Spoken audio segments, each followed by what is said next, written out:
Góðan daginn. Ég set hér 48. fund bæjarstjórnar sem haldinn hér í Bókasafninu. Fimmtudaginn 7. maí 2026 og hófst hann klukkan 17:19 og ég biðst afsökunar á þessari seinkun. Það er ánægjulegt að sjá hvað hér eru margir gestir að fylgjast með og ég býð ykkur sérstaklega velkomna.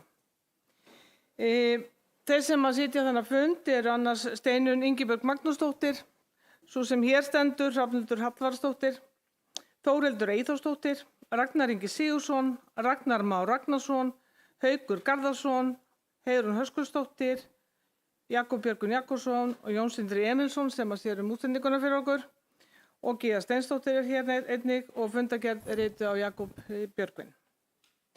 Hér eru 2 liðir á dagskrá og göngum við til dagskrár og fyrsti liður er Stykkishólmur í sókn, þekkingarsetur við Breiðafjörð. Hér er lögð fram gögn sem tengjast vinnu vegna stoppsetningar þekkingarseturs í Stykkishólmi.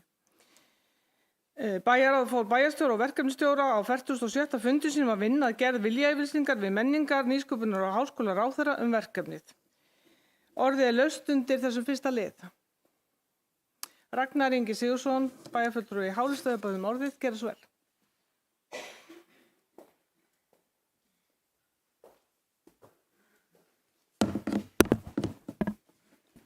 Forseti, bæjarfulltrúar og gestir, gaman að sjá hvað eru margir mættir hérna.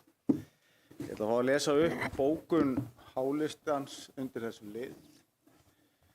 Bæjarfulltrúar Hálistans fagna þeim stóra áfanga sem nást hefur með stofnun þekkingar og rannsóknarseturs við Breiðafjörð með staðsetningu í Stykkishólmi. Við væntum þess að setrið muni efla og styðja við atvinnulíf á svæðinu og auka fjölbreytni og verði mikilvægur liður í að treysta stoðir samfélagsins til framtíðar. Við lýsum yfir ánægju með þennan stuðning sem verkefnið við fengið frá Háskóla-, iðnaðar- og nýsköpunarráðuneyti. Jafnframt fögnum við þeirri samvinnu og jákvæðni sem sýndi hefur verið af hálfu nágranna sveitarfélaga við Breiðafjörð og fjölmargar rannsóknarstofnana sem boðið hefur verið að gerast stofnaðilar. Það er sannfæring okkar að þekkingar- og rannsóknarsetri muni gegna lykilhlutverki í að tryggja byggðarfestu og bæta lífskjör á svæðinu með því að renna fleiri stoðum undir efnahagslífið á grundvelli hugvits og sjálfbærni. Við teljum jafnframt að setrið geti gegnt mikilvægu hlutverki við að efla aðgengi íbúa svæðisins að menntun, rannsóknum og þekkingarstörfum í samstarfi við háskóla og rannsóknarstofnanir. Undir þetta rita fulltrúar Hálistans, Hrafnhildur Hallvarðsdóttir, Ragnar Ingi Sigurðsson, Þórhildur Eyþórsdóttir og Steinunn Magnúsdóttir. Steinunn Magnúsdóttir. Takk fyrir.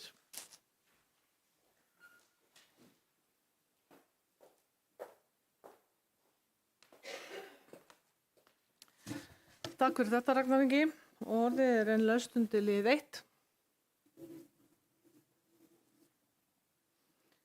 Enginn hefur kveðið sér ljós.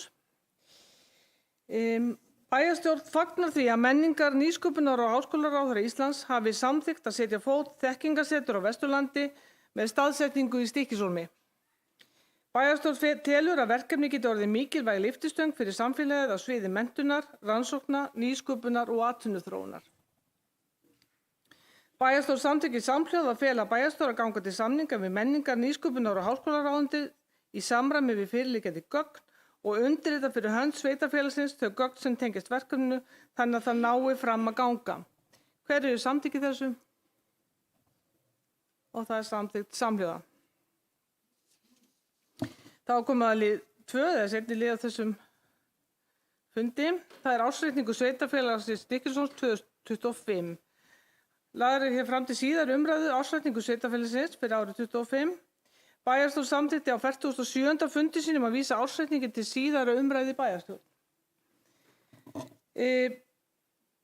Ég ætla að bjóða hérna honum Sigurjóni Erni Arnarsyni, endurskoðanda sveitarfélagsins, að koma og gera grein fyrir þessum ársreikningi. Gerðu svo vel, Sigurjón. Og passaðu á snúrunum.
sinn.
Herðu, forseti, bæjarstjóri og ágætu gestir. Sigurjón Örn Arnarsson heiti ég, endurskoðandi hjá KPMG og ég var fengið til þess verks að kynna ársreikning sveitarfélagsins. Nú, þetta var nú kannski ekki mjög löng yfirferð en við svona förum yfir helstu tölur. Nú, ef við byrjum bara á skýrslu bæjarstjórnar, fyrir afsaka ég ekki alveg vanur þessari tölvu. Að þá hún bara rauninni hefðbundin eins og hún framsett. Það sem fram kemur að rekstrartekjur sveitarfélagsins námu þarna rétt rúmum 2,7 milljörðum fyrir A- og B-hluta. En þar af námu rekstrartekjur A-hlutans rúmum 2,4 milljörðum. Nú, hún sett upp í samræmi við lög og því kemur upptalning á skatthlutföllum í sveitarfélaginu sem ég ætla nú ekki að fara frekar yfir. En síðan kemur fram að rekstrarniðurstaða A- og B-hluta var jákvæð 96 milljónir en fyrir A-hlutan var hún jákvæð 3 milljónir samkvæmt rekstrarreikningi. Eigið fé sveitarfélagsins nam 1265 milljónum fyrir A- og B-hluta í árslok en þar af var eigið fé A-hlutans 1015 milljónir. Nú í dag 7. apríl ársreikningurinn staðfestur við síðari umræðu af bæjarstjórn en þann 27. apríl hafði bæjarráð og bæjarstjóri staðfest ársreikninginn og vísað honum til fyrri umræðu í bæjarstjórn. Nú, áritun endurskoðanda, hún í rauninni bara hefðbundin fyrirvaralaus áritun, þar að segja að við gerum ekki fyrirvara við ársreikninginn og teljum að hann veiti glögga mynd í samræmi við lög ársreikninga og sveitarstjórnarlög. Ef við förum þá inn í rekstrarreikninginn og byrjum bara að fara yfir A- og B-hlutan. Heildartekjur A- og B-hluta námu þarna rétt rúmum 2,7 milljörðum. Sem 28 milljónum hærri heldur en áætlun gerði ráð fyrir. En tekjur sveitarfélagsins að langstæðstum útsvara fasteignaskattur sem nema þarna rétt tæpum 1,3 milljörðum. Þar á eftir koma framlög jöfnunarsjóðs 0,8 milljarður og aðra tekjur rétt rúmur 0,6 milljarður. Ef tekjur sveitarfélagsins eru bornar sama við fyrra ára þá hækkuðu þær 169 milljónir á milli ára og var breytingin að mestu leyti í hækkun skatttekna. Stærsti kostnaðarliður sveitarfélagsins var eins og verið hefur laun og launatengd gjöld og námu rétt 642 milljónum og hækkuðu rétt rúmar 93 á milli ára. Lífeyrisskuldbinding sveitarfélagsins hækkaði 58 milljónir á milli ára en 58 milljónir fyrirgefið sem rétt í takt við áætlun en heldur yfir fyrra ári sem var þegar hækkunin nam 8,6 milljónum. Breyting á hækkun á milli ára skýrist að stórum hluta af launahækkunum ársins og eru afleiðing kennarasamningana stórum hluta. Annar rekstrarkostnaður nam 655 milljónum og lækkaði 24 milljónum milli ára en var nokkuð í takt við áætlun. Samantekið nam rekstrargjöld sveitarfélagsins 2.356 milljónum. Samantekið rekstrarniðurstaða fyrir afskriftir nam 353 milljónum sem gefur okkur það að framlegð sveitarfélagsins var 13% af tekjum þess sem heldur yfir fyrra ári þegar hún var 11,3%. Hún hafði hins vegar verið áætluð 14,3%. Afskriftir námu 107 milljónum og fjármunatekjur og fjármagnsgjöld voru neikvæð 173 milljónir. Hlutdeild í hlutdeildarfélögum sem Geratún stærstum hluta var jákvæð 23 milljónir. Samantekið var því rekstrarniðurstaða á B-hluta jákvæð 96 milljónir. Fyrir A-hlutan þá námu heildartekjur hans rétt rúmum 2,4 milljörðum, rekstrargjöld hans rétt tæpir 2,2 milljarðar. Rekstrarniðurstaða A-hlutans fyrir afskriftir var 249 milljónir sem gefur okkur að framlegð A-hlutans var jákvæð 10,2% af tekjum. Áætlunin gerði ráð fyrir að framlegðin næmi 10,8% en á fyrra ári var hún 7,7% fyrir A-hlutan. Afskriftir í A-hlutanum námu 92 milljónum og fjármunatekjur og fjármagnsgjöld voru neikvæð 154 milljónir. Samantekið var því rekstrarniðurstaðan A-hlutans jákvæð 3 milljónir sem bæting frá fyrra ári þegar rekstrarniðurstaða A-hlutans var neikvæð 62 milljónir. Nú við horfum yfir efnahagsreikninginn, byrjum þá á eignum og skuldum fyrir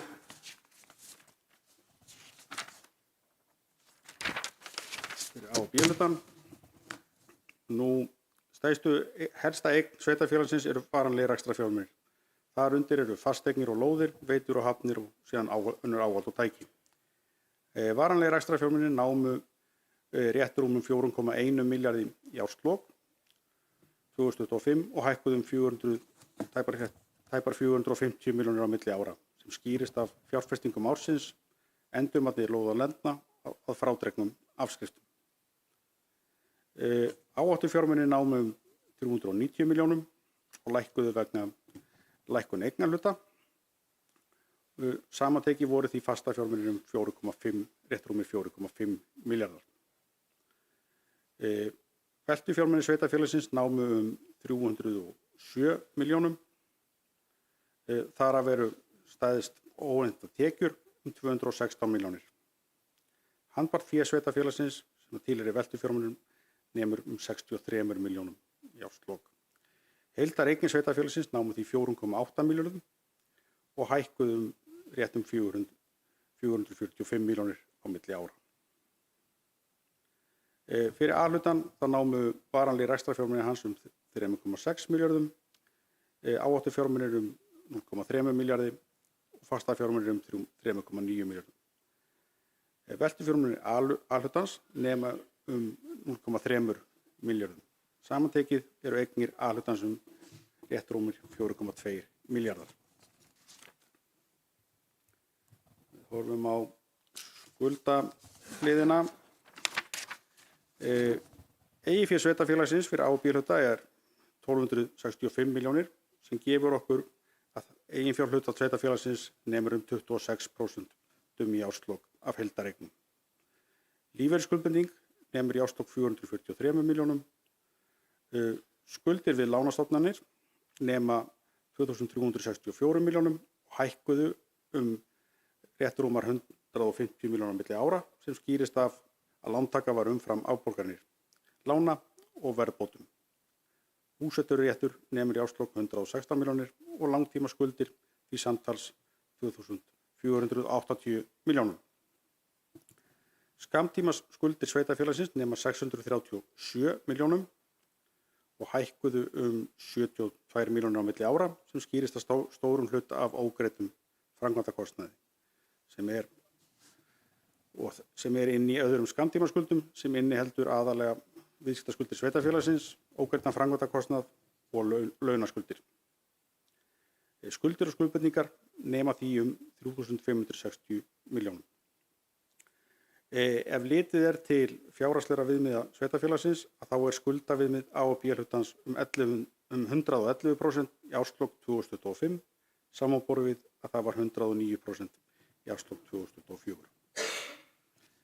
Fyrir A hlutan þá var eigið fé hans 1.015 milljónir sem gefur okkur að eiginfjárhlutfall A hlutans var 24%. Öll lífeyrisskuldbinding sveitarfélagsins vistuð í A hlutanum, því sú tala sú sama. Skuldir A hlutans við lánastofnanir nema rétt rúmum 2 milljörðum og skammtímaskuldir hans nema 750 milljónum og eru hærri en skuldir A og B hluta sem stafar af því að A hlutin skuldar B hluta fyrirtækjum í árslok 154 milljónir króna. Skuldir og skuldbindingar A hlutans nema þarna 3.209 milljónum. Skuldaviðmið A hlutans 109% samkvæmt eins og það reiknað samkvæmt fjármálareglunum. Nú sjóðstreymið. Við byrjum bara á veltufé frá rekstri sem lykiltala við greiningu sjóðstreymis fyrir sveitarfélög en hún segir til hvað rekstur sveitarfélagsins að skila upp í afborganir, langtímalána og fjárfestingar. Veltufé frá rekstri sveitarfélagsins nam 291 milljón en hafði verið áætlað 299 milljónir og því óverulegt frávik frá áætlun. Veltufé frá rekstri árinu 2004 nam 206 milljónum. Þegar búið að leiðrétta veltufé frá rekstri fyrir breytingu á ógreiddum skammtímakröfum og skammtímaskuldum nam handbært fé sveitarfélagsins frá rekstri 208 milljónir. Fjárfestingarhreyfingar sveitarfélagsins voru neikvæðar 312 milljónir sem stafar að stærstum hluta af fjárfestingu í rekstrarfjármunum sem nam réttum 495 milljónum árinu. Þar af reyndar ógreidd fjárfesting 69 milljónir, þannig að greidd fjárfestingin var þeirri tölu lægra eða 426 milljónir. Fjármögnunarhreyfingar voru jákvæðar 94 milljónir sem stafar af því að lántaka var hærri en afborganir langtímalána og var lántaka ársins 325 milljónir sem heldur lægra heldur en áætlað var en gert hafði verið ráð fyrir 365 milljónum í lántöku. Samantekið lækkaði handbært fé sveitarfélagsins því 10 milljónir árinu og nam 63 milljónum í árslok. Ef við horfum á A-hlutann þá var veltufé hans 233 milljónir, handbært fé frá rekstri 157 milljónir, fjárfestingarhreyfingar voru 306 milljónir neikvæðar og fjármögnunarhreyfingar jákvæðar 154 milljónir. Samantekið var því hækkun á handbæru fé hjá A-hlutanum 5,7 milljónir og nam handbært fé A-hlutans 56,3 milljónum í árslok 2025. Nú, þá hef ég lokið yfirferð minni yfir ársreikning sveitarfélagsins fyrir árið 2005. Takk fyrir.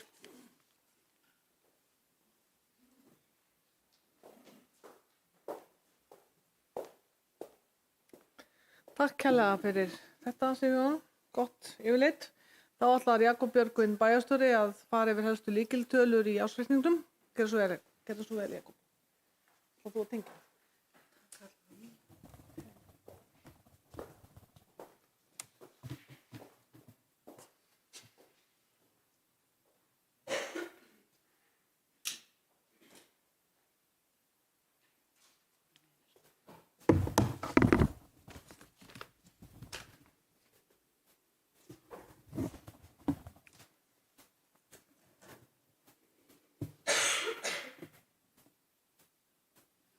Forseti, Ágætu gestir.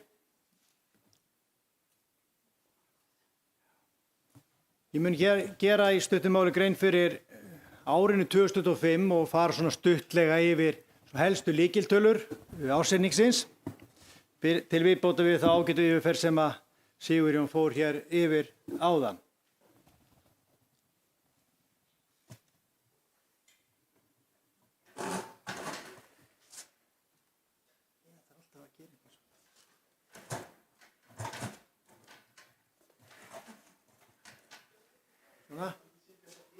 Æja, ok. Ég bara svo áhyggjur af hérna. Gunnlaugur, hann sér ekki neitt hérna, fremst. En ég ætla að byrja, þetta var upphafi kjörtímabilisins, árið 2022. Og ég ætla að byrja á því að þetta er náttúrulega fyrsta kjörtímabilis sameinað sveitarfélags. Við hófum þetta sameiningarferli hérna haustið 2021 og í upphafi árs 2022 lagði samstarfsnefnd sameiningu Helgafellssveitar og Stykkishólmsbæjar fram álit sitt og helstu forsendur og síðan fór fram íbúakosningu sameininguna sem var þá samþykkt þarna 27. mars með mjög afgerandi og afgerandi hætti í báðum sveitarfélögum og þetta sveitarfélag var síðan stofnað í lok maí 2022. Nú ef við förum svona aðeins inn á 2022 og tökum svona stutta upprifjun svona einhvað svona framkvæmdaverkefni sem við farið í á þessu kjörtímabili. Við tókum í gagni viðbyggingu í leikskólan, Bakka, breytingar á húsnæði við grunnskólinn Stykkishólmi, það var líka á 2022, það er þá kjallarinn hérna niðri. Við vorum, þar var sko hugsunin að mæta betur þörf skólans en sumarið var sem sagt nýtt til framkvæmda, þar sem var skipt gólfefni og við vorum inni að bæta nýtingu skólans á þessum rýmum. Við fórum í skipulagsvinnu og undirbúningu á framkvæmdum, grunnurinn að Víkurhverfinu og skipulagsbreytingum á því sem var svo grunnurinn á árinu 2023. Það var línur lagðar framtíð uppbyggingar í Súgandasey og síðan voru fjölmörg svona minni framkvæmdaverkefni eins og stígagerð sem er eiginlega á hverju einasta ári, stígar og slíkir innviðir. En það var svo sérstaklega áhersla hér á þröskuldana árinu 2022. Síðan fórum við endurbætur á búseturéttaríbúðum, steyptum gangstéttir og síðan var að LED-væðing ljósastaura, svo eitthvað sé nefnt. Og talandi LED-væðingu ljósastaura, þá svona til upprifjunar þá fékk sveitarfélagið frá Rarik, sumir myndu segja þetta í fangið, aðrir myndu segja þetta gefins, ljósastaurakerfið 2019. Og við byrjum strax að skipta út gömlu lömpunum og settum LED-lýsingar í staðinn.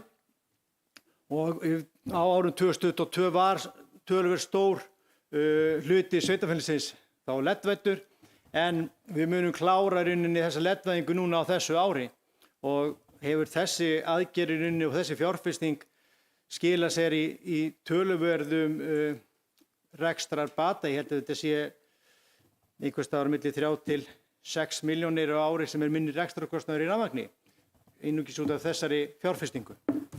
Nú, síðan fórum við í breytingar á flokkun og endurvinnslu sem voru kynntar þá þarna í lok árs 2022 og árinu 2023 fórum við frekar innleiðingar og þið muni eftir þessu grendagámum sem við settum upp í Skúlagötu og Lágholt og í Búðanes og síðan árið eftir, ef ég man rétt, eða á þessu ári þá fórum við líka malbyggum í Búðanesi til að styrta í kringum þessi svæði. Ég nefndi Bakka áðan, þá hérna mynda Bakka sem var opnaður hann á 2022, þessi viðbygging, 72 fermetrar sem nýtist afar vel í leikskólanum, en það eins og ég fer yfir eftir þá sýni ykkur fjölda leikskólabarna hvernig það hefur þróast og í grunnskólanum og þá átti ykkur á því hvers vegna sveitarfélag var að bregðast við með þessum hætti með stækkuninni í þessum grunninnviðum. En á árinu 2023 fórum við líka í endurbætur á leikskólalóðinni. Þið sjáum hérna Ungbarnaleikvöllinn. Hann var settur upp það var haustið 2022 sem við kláruðum þetta verkefni og gerðum líka þarna fyrir framan þessar hellur sem er þá þetta sem er hægra megin á glærunni ef þið sjáu þetta þannig aftast. Nú, Við opnum hundargerði, Stellulund, hann var opnað árið 2023 sem þetta var langur aðdragandi að stofna þessar hundagarð sem við tókum þetta samtal í íbúagöngu hérna 2019 og spurðum íbúa í öllum hverfum og allir vildu hundagerði. Það vildi bara enginn hjá sér. Og þannig að við tókum annar snúning á þessi næstu umhverfisgöngu ef man rétt og síðan endaði þetta bara á því að við nýttum þennan stað sem við köllum Stellulund því þau byggðu upp á þetta svæði, Stella og hérna maðurinn hennar og gróður settur svona vel svæði þarna. Þetta var æðislega svæði og við vorum alltaf að velta fyrir okkur hvað var hægt að gera við þetta svæði. Því að við erum með skógræktina rétt við hliðina og þar eru áningarstaðir og það kannski var ekki þörfendilega á því að bæta við einum slíkum áningarstað og þá kom þessi hugmynd upp að setja bara upp hundagerðir í þessum lundi sem var svona fallegur þarna upp frá og við síðan skýrðum hann Stellulund til heiðurs Stellu. En þetta er skjólsætt og fallegur og fagurgróinn staður. Svona minnskuti meðan það er ekki drullaðana sem við þurfum að bregðast reynda við núna. En síðan fórum við framkvæmdir í Súgandasey árið 2023 og það er þá þessi framkvæmd þarna. Þetta er á grunni styrks frá ríkinu og byggir á vinnunni sem ég nefndi þarna áðan varðandi svona framtíðarsýn fyrir Súgandasey og deiliskipulagi sem við kláruðum hana 21 og 2 sem rammað inn svona framtíðarþróun svæðisins og dreifingu ferðamanna á Súgandasey og síðan framtíðaruppbyggingu á eyjunni. Og þið sjáið þarna á vinstri hönd er þá hönnunin og hægri hönd er þá handriðið eins og það var sett upp en síðan er eftir að ganga reyndar frá því og taka svona skafa af grasið því að það eiga að vera klappir þarna undir meðfram handriðinu. En þetta er allt í samræmi við þessa heildarsýn sem að mótuð var þannig í deiliskipulagsvinnunni frá 21 til 22 til 20 til 22 sem að við mótuðum þessa framtíðarsýn Súgandasey. Nú, sveitarfélagið hefur alltaf sýnt það núna undanfarin ár að það hefur ríka vilja til þess að efla þjónustu við eldra fólk í sveitarfélaginu og mörg verkefni hófust á síðasta kjörtímabili sem miðu að því að bæta þjónustu við eldra fólk og á vormánuðum var sett fram þessi heildstæða stefna stefnumörku 60 ára eldri og þar voru lagðar fram 45 aðgerðir og þeirri stefnu var unnið á þessu kjörtímabili og ef ég taldi rétt einhvern tímann fyrir svona 2 árum þá voru einhvers staðar milli 20 og 30 aðgerðir sem höfðu verið innleiddar en ekki hengja mig fyrir það að ég fer alveg rangt með. Það var töluvert aðgerðum sem við vorum búin með þá fyrir svona cirka 2 árum síðan. En það var semst lagt til í þessari skýrslu að skólastig 14 yrði félags- og þjónustumiðstöð fyrir eldra fólk og eins konar hjarta öldrunarþjónustu í sveitarfélaginu og á þeim grunni var miðstöð öldrunarþjónustu stofnuð árið 2023 og fékk svo nafnið Höfðaborg. Við hófum samstarf við Húsnæðis- og mannvirkjastofnun á árinu 2023 og síðan fórum við í útboð á Víkurhverfi og tókum þannig 3 ár svona að klára það hverfi. En verkkaupar voru sveitarfélagið Veitur og Míla og Rarik og verktakarnir voru BB og Sinnir. Það var eina félagi sem að bauð í verkefnið og samningaviðræður tóku svolítinn tíma en voru síðan undirritaðir samningar september 2023 og það voru 2 tilboðum hafnar og frekari viðræður. Við náðum að lenda þessu þar sem þeir voru mjög sanngjarnir í að draga úr ákveðnum kostnaðarliðum. Nú verkefni fól í sig jarðvinnu við götur í þá þessu Víkurhverfinu og ásamt lagningu fráveitsins vatns, hitaveitu og fjarskiptalagna og en þetta rauninni á þeim tíma voru við líka horfið til þess að við værum að stuðla að uppbyggingu íbúðarhúsnæðis með Húsnæðis- og mannvirkjastofnun í samræmi við þá þörf sem metin var í fyrirliggjandi húsnæðisáætlun. Nú það voru ýmsar aðrar framkvæmdir eins og fráveituframkvæmdir og hérna eru til dæmis fráveituframkvæmdir fyrir fram að Ráðhúsið og það þurfti þarna að skera nýlagt malbygg og leggja í þessa vinnu en það er alltaf svona þarna á þessari mynd sjáum við yfirverkstjóra sveitarfélagsins Högna Bæringsson með enn á störfum að segja mönnum til. Það er mjög dýrmætt. Síðan aðra framkvæmdir árið 2023. Stærsta framkvæmdin var væntanlega fráveituframkvæmd í Matkavík sem að kannski fáir taka eftir í dag. En það var mjög stórt verkefni og 80 milljónir heildar framkvæmdakostnaðir ef ég man rétt. Fengur reyndar líka framlag frá ríkinu til þess að koma til móts við þann kostnað. Síðan heldur áfram með stigagerð í bæjarlandinu, göngustigagerð í skógræktinni, endurbætur og gangstéttum, endurbætur og búseturíbúðum aftur, drenlögnin var lögð hérna við Æslabelginn og síðan var bundið slitlag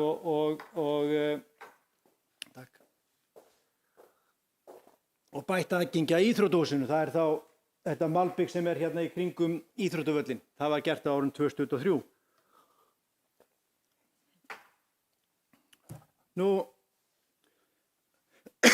Framkvæmdir á Höfðaborg héldu áfram á árinu 2024 og þá var glænir og rúmgóður salur tekinn í notkun haustið. Nýtt þvottarhús og standsett, skrifstofa, útbúðun og fleira. Það var á 2024 og síðan ef ég man rétt þá flutti félag eldra fólks í Stykkishólmi aftanskinn inn í þennan sal í janúarmánuði 2025. Nú öðru einhverju nýju sem að mætti nefna, það var rokkhátíðin Sátan fyrst haldin í Stykkishólmi 2024. Þetta er 3 daga þungaráshátíð sem er haldin í íþróttamiðstöðinni og hefur nú fest í sessi sem öflug og skemmtileg viðbót við okkar fjölbreyttu menningarflóru hérna í Stykkishólmi. Og árinu 2024 auglýsti sveitarfélagið 12 nýjar íbúðarhúsalóðir til úthlutunar í Víkurhverfi og þetta var aftur blanda samstarfsverkefni sem ég nefndi þarna á við Húsnæðis- og mannvirkjastofnun og hérna var svona partur af því og hluti af því þá var Brák íbúðarfélagi úthlutað stofnframlagi fyrir þessi verkefni frá HMS á árinu 2023 og þessar 12 íbúðir sem ég er að tala um hér eru núna ristnar í Víkurhverfinu sem eru þá gula, bláa og rauða blokkin. Og það eru nú allar komnar í útleigu og fóru nú strax í útleigu og eftirspurnin meiri heldur en björtustu menn þorðu að vona. Við höfum verið í miklum endurbótum á íþróttamannvirkjum undanfarin ár og við vorum á síðasta kjörtímabili að laga innulögina og við héldum áfram á þessu kjörtímabili og þá vorum við að laga útilögina og það var árið 2024. Þarna var yfirborðsefni endurnýjað, flísaði kringum laugar og sturtuklefarnir endurbætti líka og fleira og fleira. Og þarna sjáum við myndir af þessum endurbótum. Það er laust hérna, komdu bara hérna. Já, passaði bara á hérna snúrunum. Komdu bara hérna fram hjá.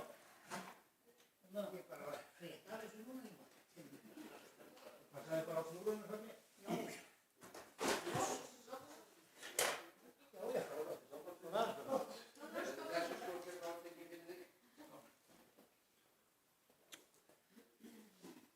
Á ég ekki bara að byrja upp á nýtt á Högni eða? Herðu, já, en við sést að vorum í þessum framkvæmdum árum 2024, þar sem við vorum að yfirborðsefni var endurnýja flísa í kringum Laugar og það sem ég nefndi hérna áðan. En þetta var náttúrulega orðið þannig hjá okkur að þessi dúkur var náttúrulega löngu svona komin í fram yfir tíma og var farin að í rauninni stór skada fólk var að efnið rauninni harnaði var bara eins og glerbrot í sundlaugin og fólk steig á þetta og fekk stór sár. Þannig að það var eiginlega ekki hægt að fresta þessu lengur og það var búið að fresta þessu þarna 8 ár, einma rétt á þessum tíma. Þannig að það var ráðist í þessar framkvæmdir árið 2024. Nú, og eins og hefur svona verið gegnum gangandi þessari yfirferð minni þá höfum við verið mikið að vinna í uppbyggingu göngustiga í skógræktinni og hérna er samfélagsflokkurinn og það var líka ákveðnir sjálfboðaliðar sem komu til okkar frá Skógræktarfélagi Íslands árið 2023 eða 2024 og við vorum að byggja upp þessa göngustíga sem eru þarna, voru, Mjóafjörðsmegin í skógræktinni. Og sjáum við mynd af því þegar bæjarfulltrúar og bæjarstjórar voru að skoða þessar framkvæmdir sem að unga fólkið okkar var að byggja upp. Og síðan höfum við haldið áfram þessum framkvæmdum. Nú margar aðra framkvæmdir voru framkvæmdir hérna á árum 2024. Við fórum í endurbætur og loftgæðum í tónlistarskóla sem voru töluvert mikil framkvæmd í. Það var, ef maður telur eitthvað upp það sem var gert þar, það var í inntakskjallara var gamall hitakútur fjarlægður, lokað fyrir göt í steypu og kjölfæri steypuviðgerðir, rými tekið í gegn, framkvæmd gufurhreinsun frá Disakt, nýjar neysluvagnir voru lagðir í húsið, kjallarinn og salerni, aðstæða málu, klósettin yfirfarin, skiptum vatnslása og fleira. Gamall dúkur yfir burt og nýtt parkett lagt á gang á fyrstu hæð, nýtt gólfeinni, dúkaflísar í stofu, ný flóttahurð sett upp í söngstofu, komist fyrir leka í gluggum, skiptum glugga, bráðabirgða aðgerðir á þaki, loftum við viftum og svona gæti ég lengi talið áfram sem var bara sneri að endurbætum í tónlistarskóla. Við fórum í endurbætur á Skildi, þeir sem hafa komið þangað sjá núna ný klósett sem voru þar, sem voru ekki til fyrirbindar og það var svona eftir ákall frá dreifbýlisráði. Því að í áherslu sameiningarnefndar á sínu tíma var lögð áherslu á endurbyggingu þá á gamla hlutanum á Skildi. En í rauninni til þess að koma húsinu strax í einhverja góða notkun þá var það áherslu að dreifbýlisráðs að hefja fyrst handa við að tryggja þessa grunninn í húsinu sem var þá klósett og eldhúsaðstaða og láta þá frekar gamla húsið aðeins bíða og koma húsinu í mjög gott stand til þess að taka á móti gestum. Og heldum við áfram í stígagerð í Bæjarlandinu og síðan fórum við í göngulið þarna Hjallatangi og Búðanes og því verkefni. Nú, það var ágætt að högni mætti því að heiðursborgarinn sjálfur, en hann var útnefndur heiðursborgari Stykkishólms og afmælistónleikum kórs Stykkishólmskirkju haustið 2024. Nú, síðan hann haustið 2024 þá var samþykkt í tengslu við fjárhagsáætlun 2025 aðgerðaáætlun aukið aðhald í rekstri sveitarfélagsins og voru aðhaldsaðgerðirnar kostnaðarmetnar á 50 til 80 milljónir króna og margar af þeim voru síðan innlendar á árinu 2025 og kannski endurspeglast í þessum ásetningi sem liggur hér fyrir fundinum. Og ég kannski sýni ykkur mynd og eftir svona sem þið getur glöggvað ykkur aðeins á því hvar þessar aðhaldsaðgerðir lentu. En það voru ekki allar innleiddar, en þetta voru samt, hluti af þeim voru innleiddar og leiddi þá til, gerir ráð fyrir batnaðar í rekstri. Nú, við keyptum liðlétting árið 2024, síðan voru samþykktar gjaldfrjálsar skólamáltíðir frá haustinu 2024 og síðan fórum við að hefja svona alvöru tiltekt á Skipavíkursvæðinu sem er núna orðið hreint og fínt og til fyrirmyndar, segja margir. Nú, við keyptum þetta salernishús hérna veturinn 24-25 og það var svona uppgert, en þetta náttúrulega til þess að bæta útikennslu, bæði fyrir grunnskóla og leikskóla. Og við sjáum fyrir okkur að þetta hús færist síðan þegar að hitt húsið sem þarna móti sem á eftir að byggja aðeins betur upp. Þannig þegar klósettið færast þangað og bætist aðstæðan í því húsnæði, þá gæti þetta húsnæði farið þá upp í Sauraskóg og verið þá klósettaðstæði upp í Sauraskógi líka og bætt þar aðstæði bæði í skógræktinni hérna niður frá og síðan upp í Sauraskógi. Og við sjáum fyrir okkur að það sé þá kannski á næstu árum eða sem að færi þá í að standsetja það mannvirki sem nú komið þarna fyrir framan hennar skúr. Nú Víkurhverfið, það tók stakka skiptum 25 og 26 og það nú verið stöðu íbúafjölgun í sveitarfélaginu svona síðustu 10-12 árin og ef þetta heldur svona áfram, ég held að það má vel segja það að við séum að ná svona ákveðnu sögulega hámarki á þessu ári, hvað var það íbúafjölda. En það sem sagt stakka skiptum og við vorum núna þessu árið þá fluttu nú inn íbúar inn í þessar íbúðir eins og ég sagði áðan og allar leigðar.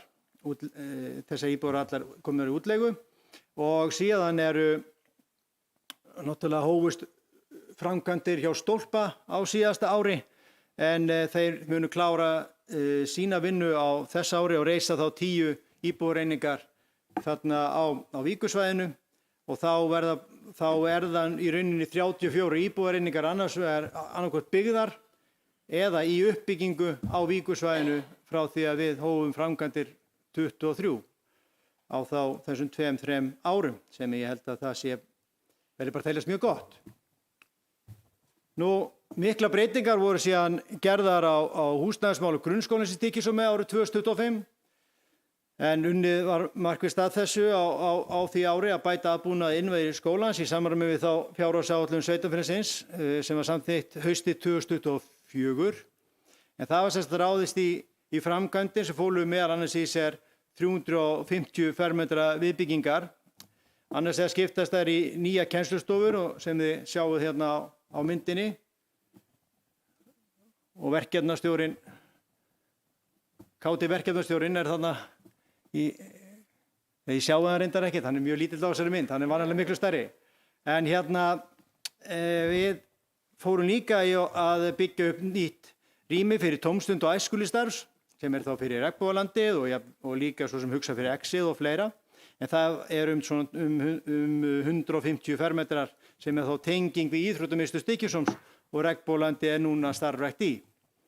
En markmið sveitarfélags með þessum framkvæmdum er eðli málsins samkvæmt að mæta aukinni rýmistöð skólans og bæta vinnuaðstöðu kennara og starfsfólks.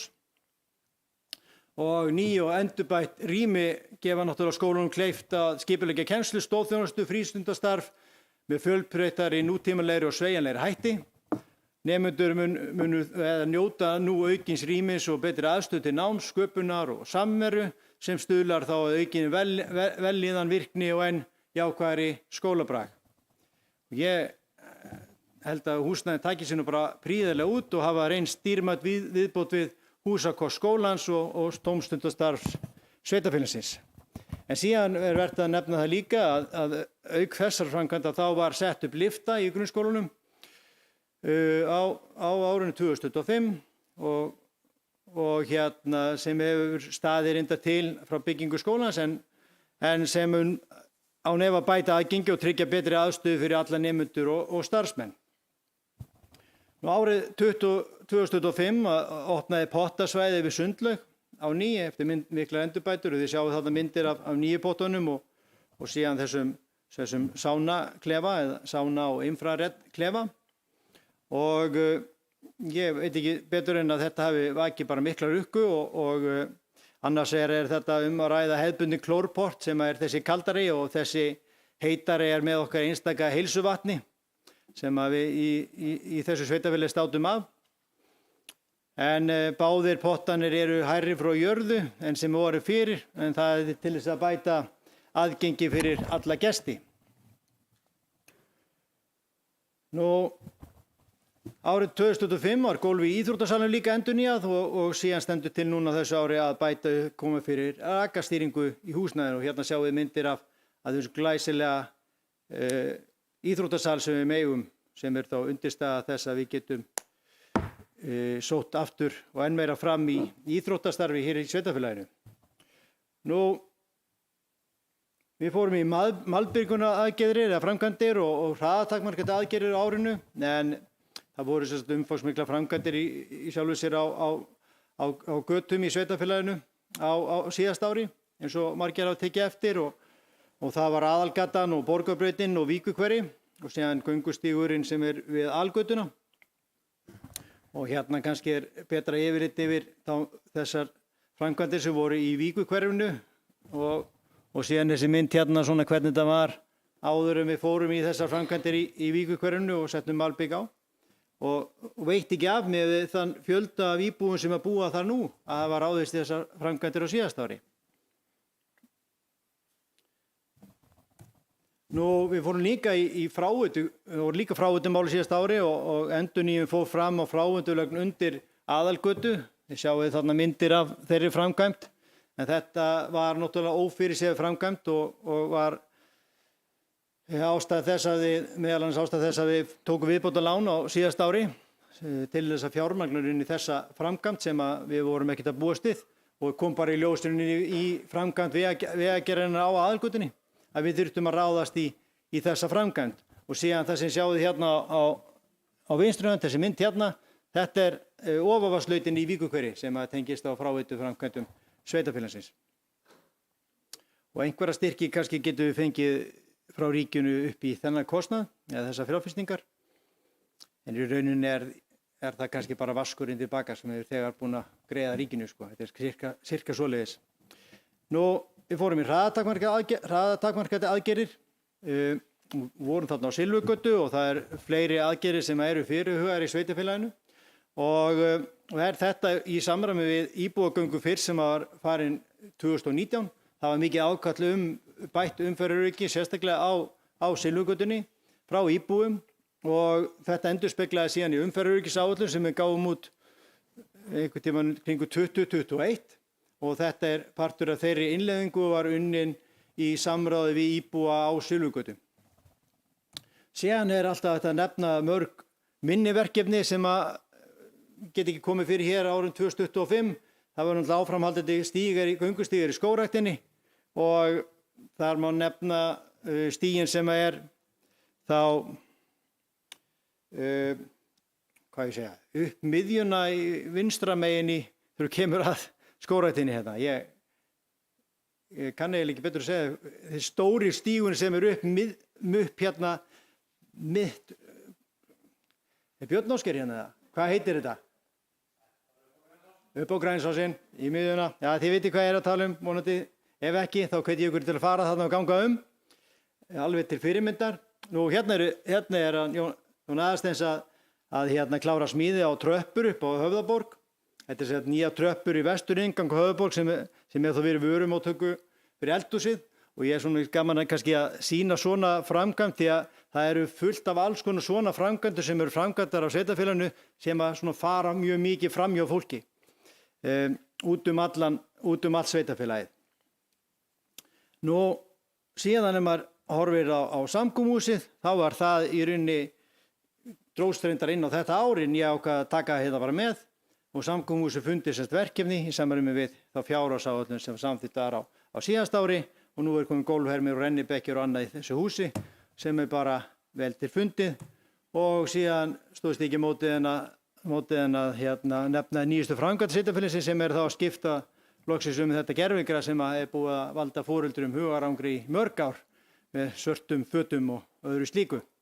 Og þetta náttúrulega gerir okkur kleift að nýta bara enn betur í fótbolta og annað slíkt og jafnvel hugsanlega spara foreldurum kaup á nýjum fötum. Nú, síðan kannski allt í lagi nefna það að við lukum við náttúrulega stór skipulagsverkefni á síðast ári. Það var klárað Vigraholtið, það gekk í gegn árið 2025 sem var það bæði aðalskipulags og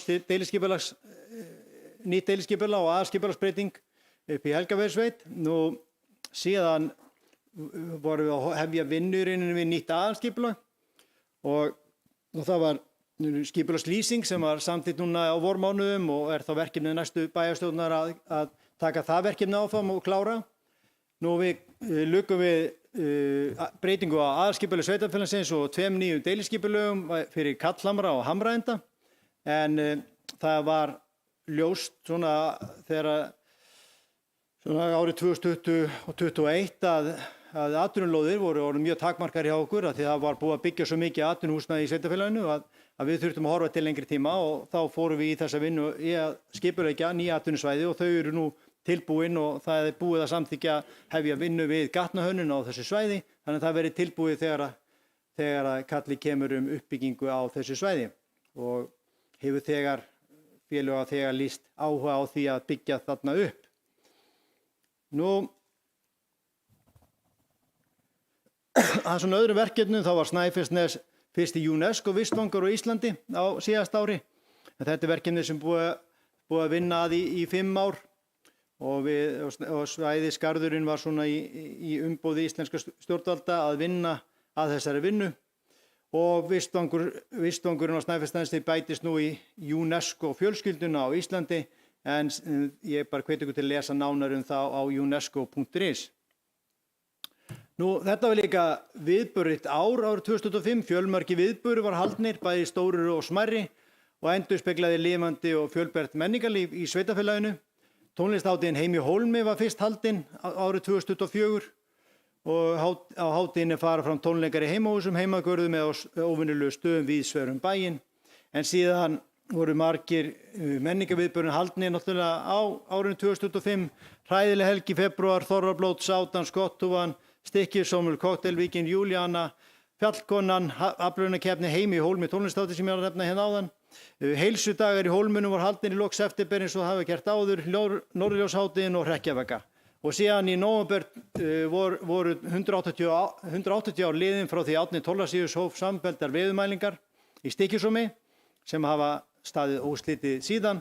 Af því tilefni var efnt til málþings sem var haldið í Vatnasafninu 11. október á síðast ári. Í kjölfar málþingsins var opnuð svo sýning í Norskóhúsinu með verkum listamanna undir þemanu vendipunktar. Þannig að það var nóg að vera hjá okkur í sveitarfélaginu árinu 2025.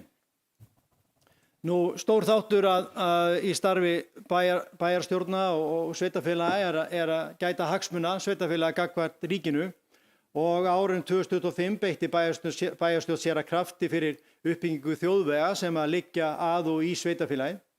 Snemma árinu funduðu sveitarstjórnir á Vesturlandi með Kristrúnu Fossdóttur, forsætisráðherra vegna hættu ástands á vegum á Vesturlandi og það skilaði sér í stórbættum fjárframlögum til viðhaldsvega, ekki síst Snæfellsnesvega milli Stykkishólms og Borgarness og síðan uppbyggingu Skógarstrandarvegar og Stykkishólmsvegar. Og við erum að sjá hér afrakstur þessara vinnu hérna þegar við keyrum út úr bænum að það er búið að taka malbikið af og það er verið að setja nýtt malbik á þennan kafla hér uppi bænum.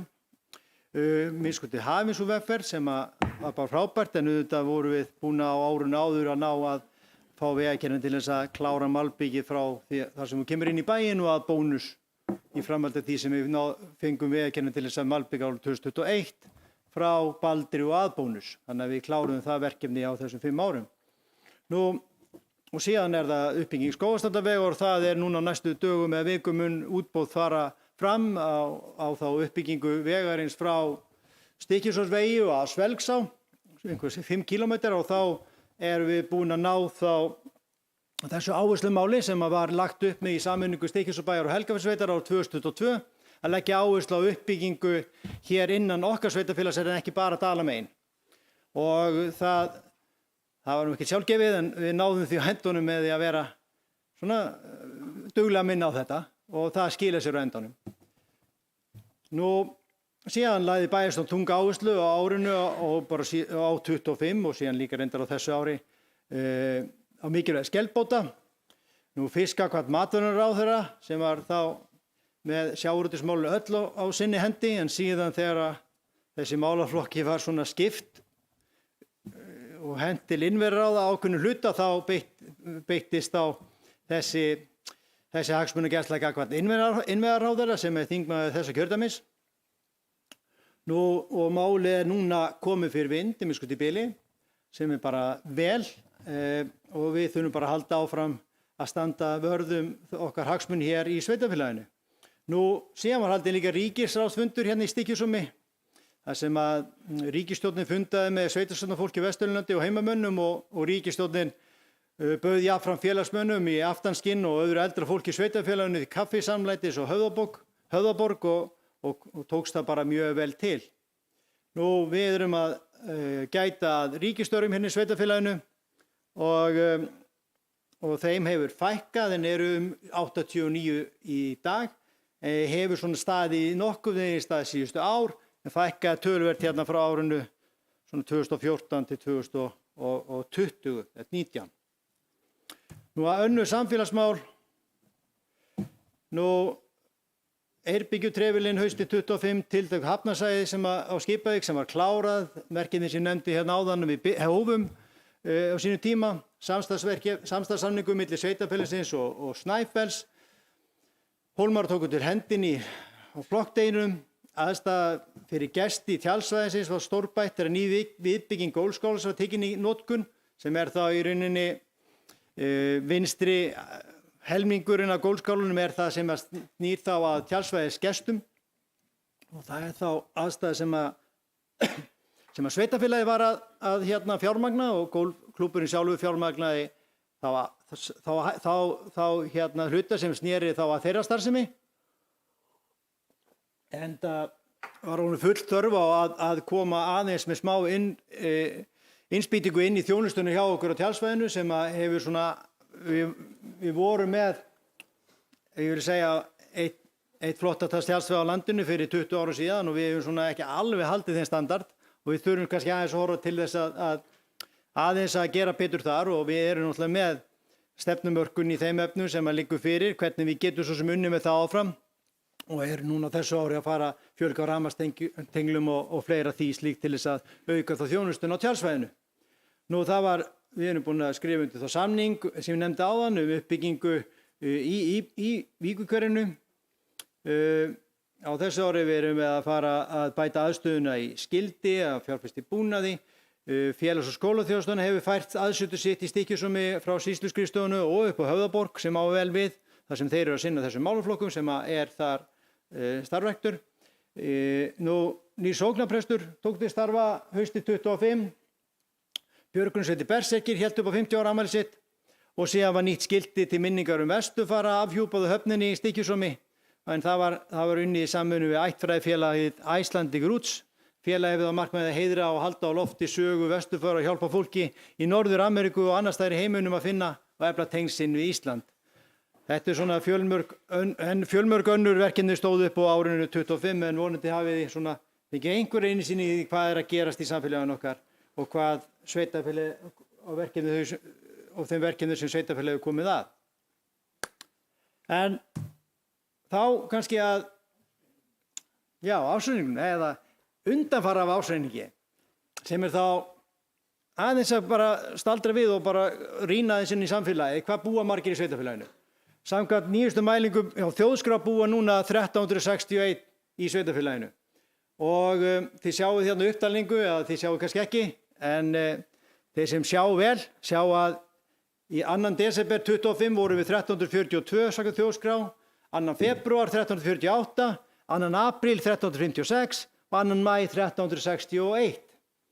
Nú íbúafjöldin með við Hagstofana, þetta eru svona tvær mælikvarðar sem eru svona notaðir. Þjóðskráin bara með lögul skráningu og ekkert annað, en Hagstofan að keyra saman skatt framtölu og annað og taka út ákveðna einstaklinga sem að þeir telja að búa ekki hérna á Íslandi. Þannig að þetta er rauninni þróunin síðustu, frá 2019, farið frá Þjóðskráni, og þetta eru saminu sveitarfélög, þetta bæði fjöldi Helgavíkursveitar fyrir sameiningu og Stykkishólmsbæjar fyrir sameiningu, og síðan hins sameina sveitarfélag. Þetta skýrist ekki af einhverju sameiningu. Þannig að við vorum 1276 og fórum niður 1264 í COVID-inu og eru núna komin í 1361.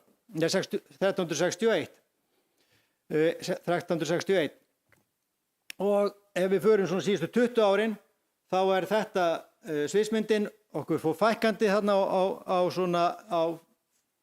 fyrstu árum 21. aldar og höfum síðan fjölga töluvert þarna frá 2014 og eru núna samkvæmt Hagstofunni í 1300 einstaklingum. Og þetta þróunin síðustu 20 árin. Þið sjáið að í rauninni þetta þá 2004 samanborið 2025 cirka, og þá sjáum við í rauninni græna hérna. Nei, sjáu kannski ekki þetta græna, en græna á Suðurlandinu meira og gula svona víðsvegar annars staðar á landinu, nema bara kringum Akureyri, það grænt, og síðan eru við hérna líka græn. Þannig að það búið að vera, og það skýrist fyrst og fremst af fólksfjölgunni frá 2014 til 2025. Nú, þetta íbúafjöldi síðustu 10 ár, þið sjáu væntanlega ekki hvað stendur hana, en þetta bara sömu tölur áðan og frá 1151 2015 í 1300 2026. Nú, ef við tökum þróunum síðustu 10 ára, þá er þetta cirka þróunin og fyrir bara beint inn á Vesturlandi, þá er þetta í rauninni breytingarnar sem hafa verið á Vesturlandi. Það er þá, við sjáum hvað mikið fjölgun hefur verið hérna á Akranesi og Borgarbyggð eða Hvalfjarðarsveit, Skorradalshreppi og hérna Borgarbyggð. Og síðan erum við þarna í rauninni líka í 13,3% fjölgun, meðan að það er minni fjölgun eða fækkun og sums staðar annars staðar. Og þetta er staðan hjá okkur hér. Og þetta kannski skýrir það hvers vegna þessir innviðir sem ég var að tala um áðan, hvers vegna var ráðist í þá. Og ef að þið trúið ekki Hagstofunni, þá er þetta fjöldi leikskólabarna síðustu 20 árin. Árið 2006 voru 74, árið 2010 voru þau komin í 49 og síðan eru þau núna búin að vera svona milli 80 og 85 svona síðustu 5 árin hjá okkur, leikskólabörnin. Og í rauninni þegar Bakki var byggður á sínu tíma, þá hefðu börnin aldrei verið fleiri í Stykkishólmi. Frá því að sveitarfélagið tók yfir rekstur leikskólans.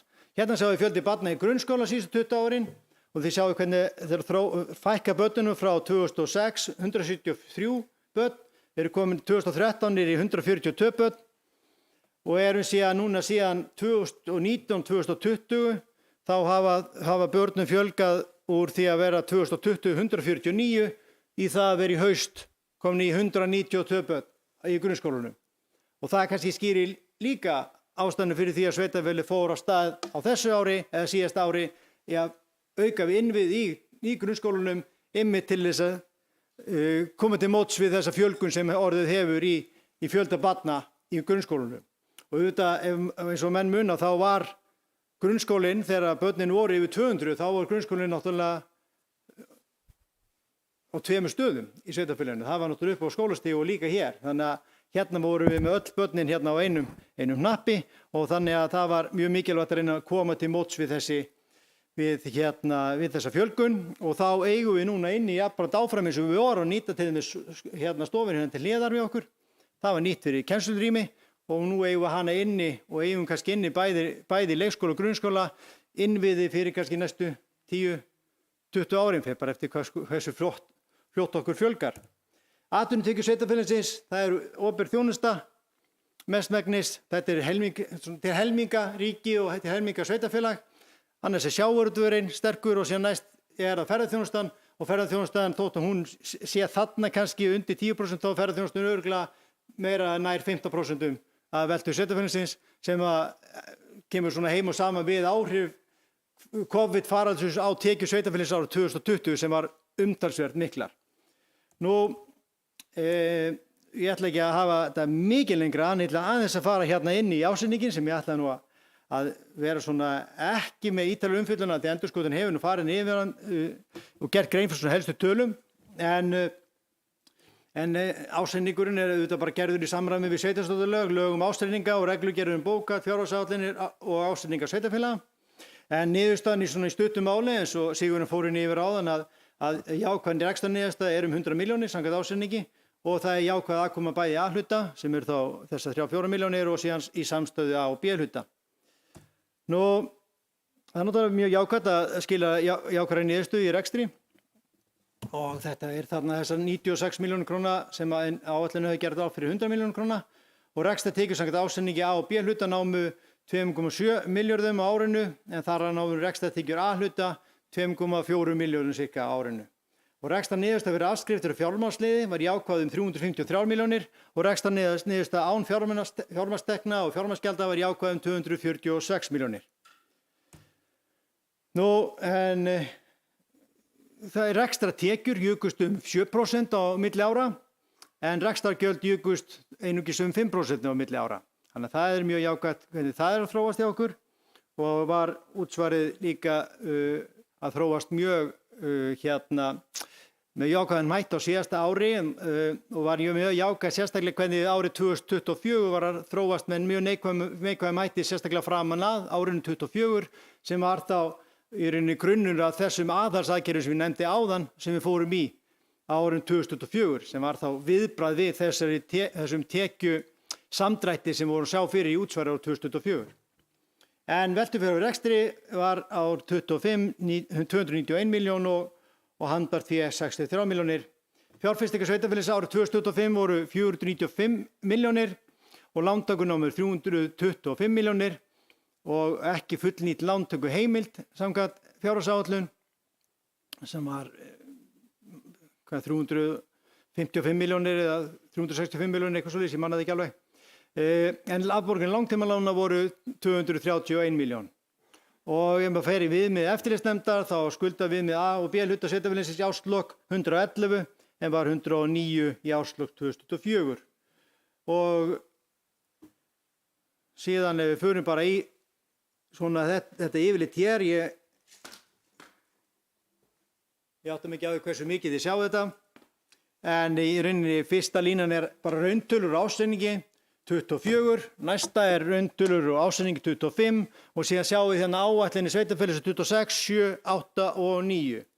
Og þetta er þá miðað við, þarna er búið að uppfæra áætlinir miðað við rauntölur ásetnings 2025.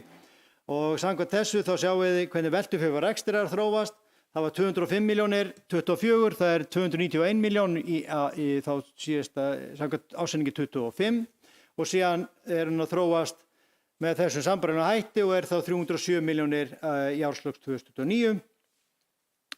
En það er gert ráð fyrir því á næstu árum að fjárfestingarhreyfingar verði 100 milljónir á ári og síðan sjáum við hvernig framleiða hlutfallið fer 13 til 15% milli ára og síðan eru heildarskuldir á þróast eins og þið sjáum þarna 3,5 milljarðar á þessu ári sem sambarlegt og 3,5 milljarðar og lækkar niður í 3,5 og 60, fer niður í 3,3 milljarðar 2029 en ég ætla aðeins að gera grein fyrir heildarskuldbindingu sveitarfélagsins á eftir, svona aðeins til útskýringar. Þetta er ágætis hérna svona, hvað kallar maður svona, skífu? Nei, köku. Já, þetta er ágætis kaka til að sjá, þið sjáum að þetta er ekki hvað stendur hana, en inn í þessu græna eru fræðslu og uppbyldismál. Og þá sjáum þið hvað fræðslu og uppbyldismál er stór partur af starfsemi sveitarfélagsins. Það er 54%. Og þið sjáum þarna þetta ljósbláa, þetta er æskulis- og íþróttamál. Appelsínugult er sameiginlegur kostnaður og félagsþjónusta er blátt. En ef við takið bara æskulis- íþróttamál, félagsþjónustu og fræðslustofnanir, þá er þetta 80% af rekstri sveitarfélagsins. Þetta er hjartað í sveitarfélagi. Grunnskóli og æskulis- íþróttamál og félagsþjónusta er algjört hjarta í starfsemi sveitarfélaga. Og það endurspeglast bara mjög vel í þessari köku hér.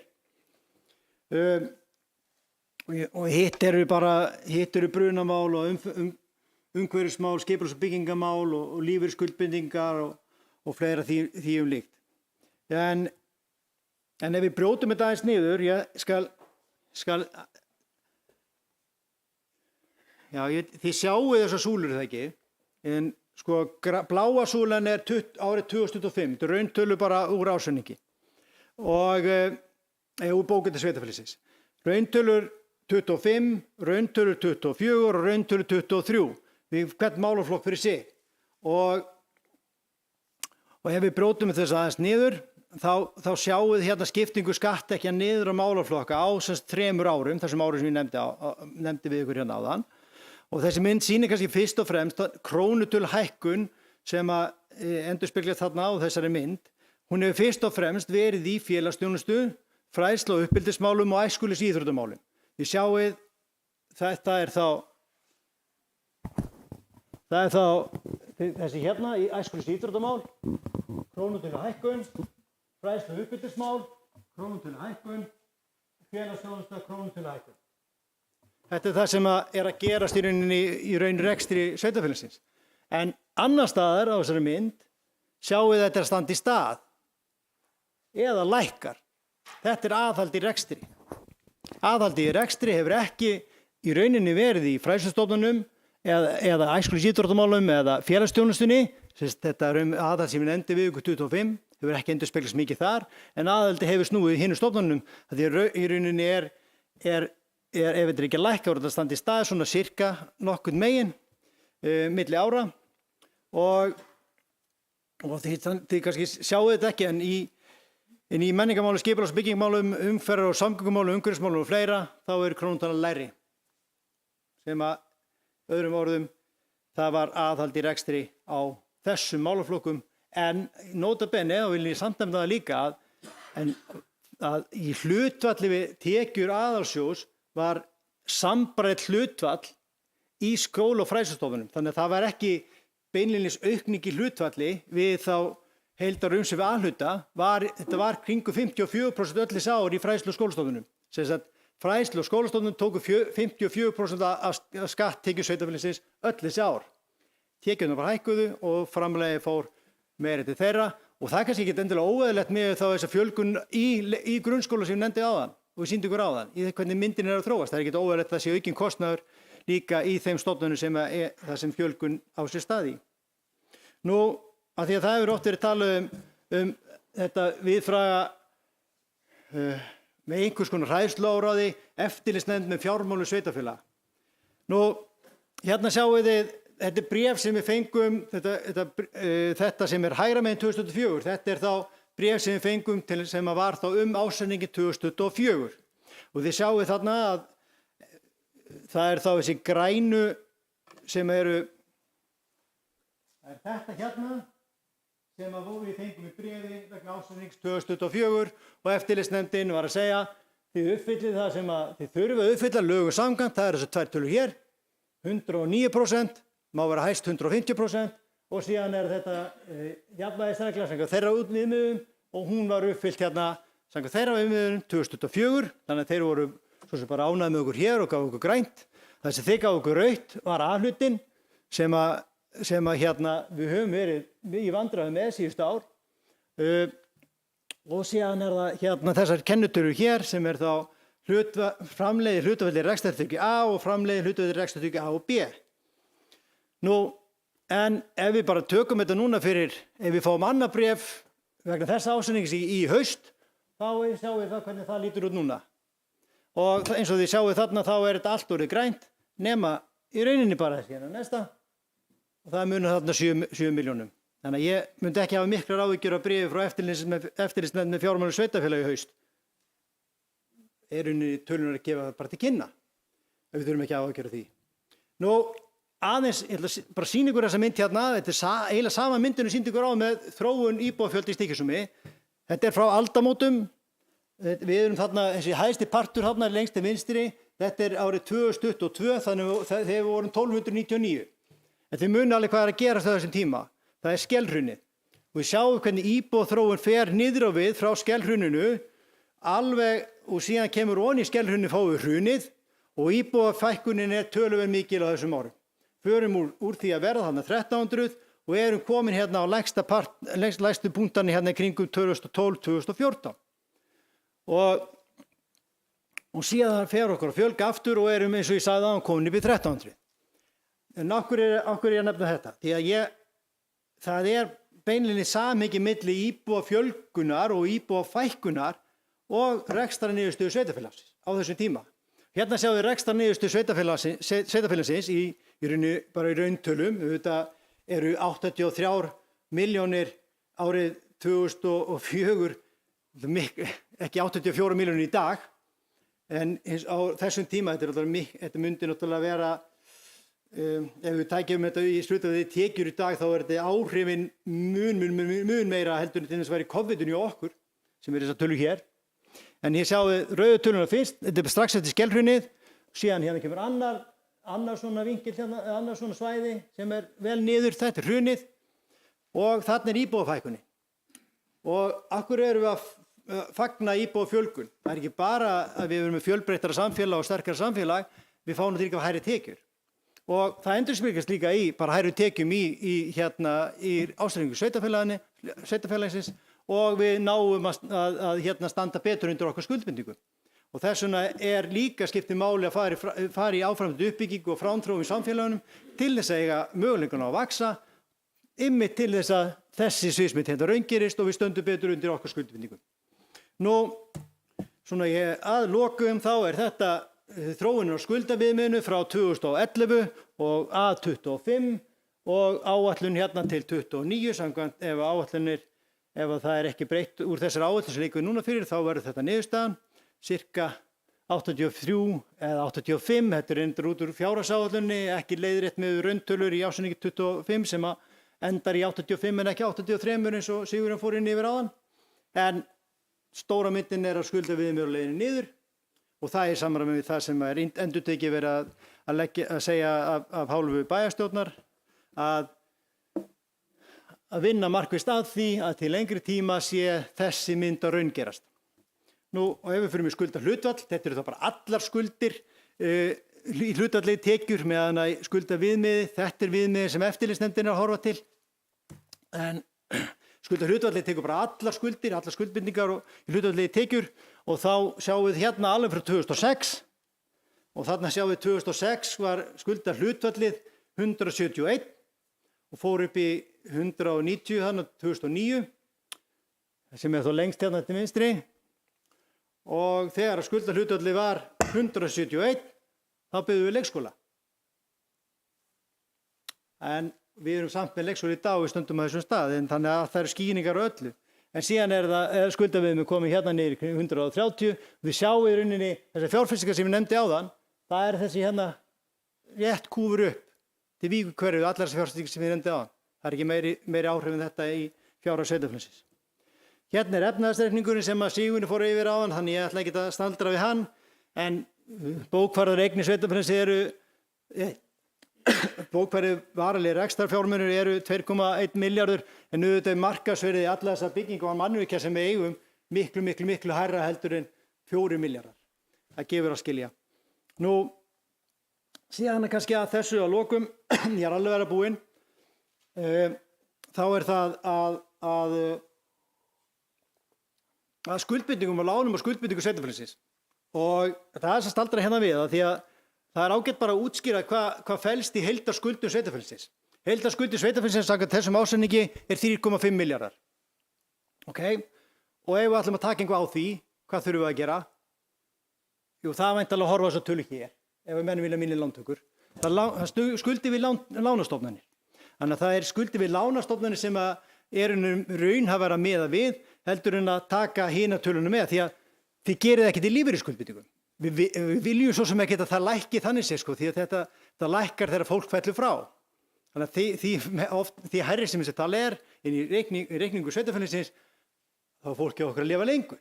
Þannig að þetta er fjárhæð sem að engin pólitíkus getur tekið ákvörðun nema hann fari og með byssu og skjóti fólk niður í rauninni. Þetta er bara staða og þetta er bara hálfu milljarður í skuldum sveitarfélagsins. Nú, búsetur þetta íbúðurinn hérna. Þetta er skuldbinding til framtíðar, þetta er skuld að því að búsetur þetta hafa leggja inn ákveðið framlag til sveitarfélagsins og það er bókfært sem skuld. Þessi skuld verður bara áfram hjá sveitarfélaginu nema það sé bara hægt með búsetur þetta íbúður og þetta gert upp. Þannig að það er svo lítið að hrófla við þessari tölu. Nú, hitt eru bara skammtímaskuldir sem eru rokkandi milli ára. Hérna ógreiddur virðisaukaskattur eða skuldir við lánardrottna eða hvernig svo það er. Hugsanlega mun breyta afborgandi langtímalána til eða frá einhverju lítið. That's it. Þannig að þess vegna er ég kannski að leggja áherslu á þegar að horfa á skuldastöðu sveitarfélagsins og ef við viljið horfa svona með sanngjarnum hætti á það, þá er þetta þróunin á skuldum sveitarfélagsins á þessu kjörtímabili. Fer úr 19, samkvæmt bara tölum og ásetningi, þannig er ég ekki búin að taka langtímalánin eða afborgandi langtímalánin inn í, þetta er bara inn í þessi hérna tala. 2019, 2022 til 2025 og þá er það þessi hækkun sem átt sér stað hjá sveitarfélaginu á kjörtímabilinu. En hvað er samt að gerast? Nú, ef við förum 2 kjörtímabil aftur, þá er þessi tafla að sýna það að á síðustu 2 kjörtímabilum eða í rauninni er þetta tekið í rauninni bara frá því að Haukur og Hrafnhildur og Steina hófu sitt í bæjarstjórn og höfðu kannski áhrif á þessar fjárhagsáætlanir sem eru þetta er grunnurinn af þessum fjárhagsáætlunum. Þá segir þessi glæra allt sem segja þarf. Á tímabilinu 2019 nam nettó lántaka sveitarfélagsins, sem lántaka umfram afborganir, 39 milljónum. Það voru tekin í langtímalán fyrir 1 milljarð og 491.000, en það tæpan 1,5 milljarð, en afborganir lána voru 1,4 milljarðir. Á sama tíma hækkuðu skuldir við lánastofnanir 995 milljónir króna og meðan verðbætur og verðtryggðu lánin námu 792. Með öðrum orðum, þetta eru verðbætur. Hækkun skulda skýrist það nær öllu leyti verðbótum og verðtryggðum lánum með ekki aukinni nettó lántöku. Á sama tíma var fjárfest fyrir tæpan 1,8 milljarð.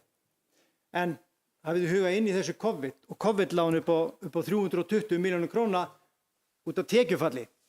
Það var annarkot að segja fullt af fólki eða taka lán til þess að halda upp í rekstri þá tekjufalli út af faraldrinum.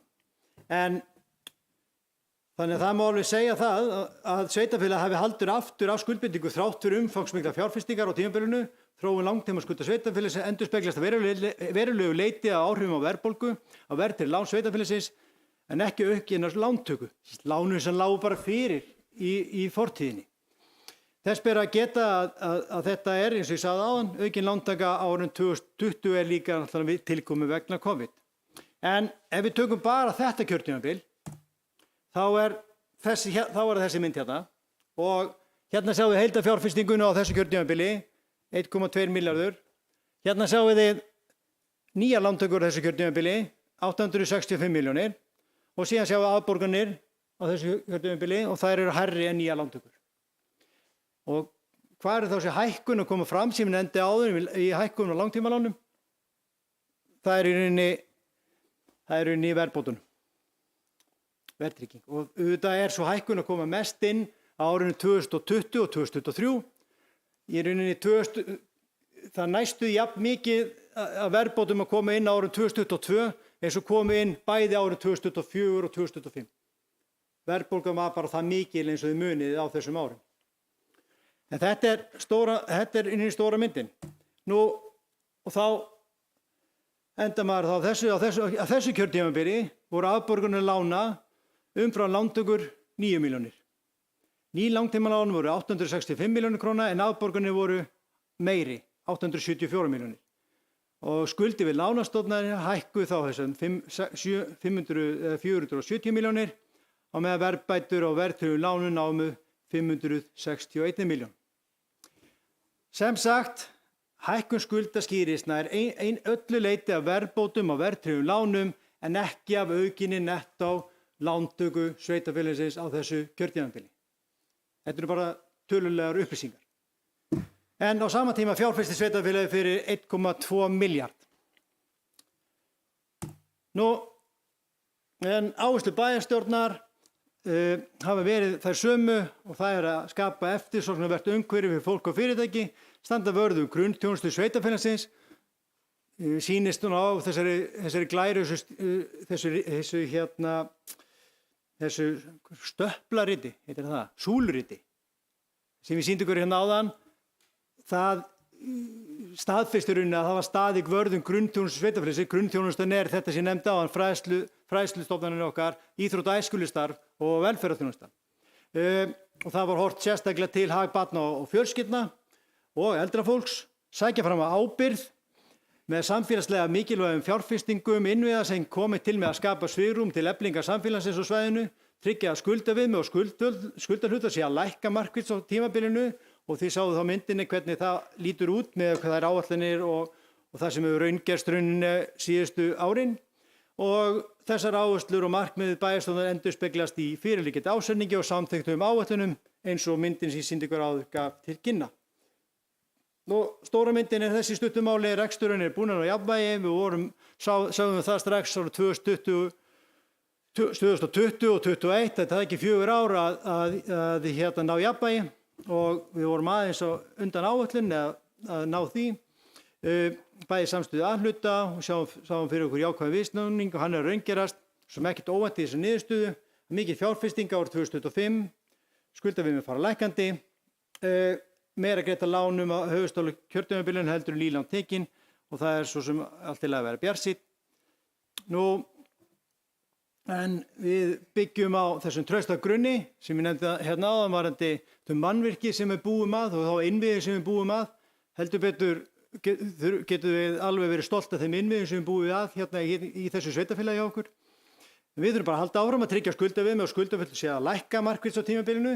Við þurfum að reyna að tryggja rauninni að ná betur út úr A-hlutunum, jöfnunarframlag út af sameiningarframlagunum fer lækkandi ár hvert og það áskorun að fara að mæta því þegar það dettur út en við erum að reyna að vaxa svona út úr þessu til lengri tíma, grípa ekki til of víðtækra ráðstafana í þessum stofnunum sem eru þá veikasta fyrir, skólastofnanir okkar, íþrótt- og æskulýðsmálin og velferðarmálin.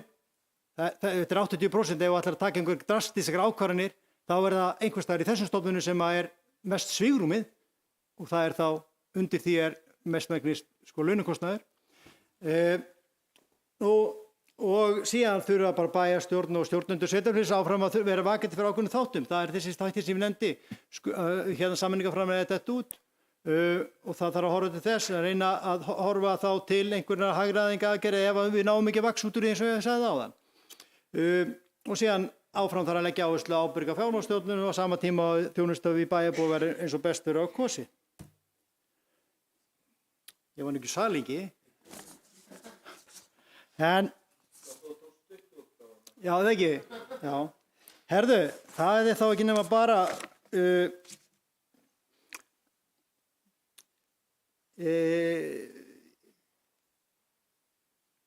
ég ætla að leyfa mig það með leyfi bæjarstjórnar að sleppa því að lesa bókun. Þetta sama bókun frá síðasta bæjarstjórnarfundi, bókun bæjarstjóra undir ásetningi.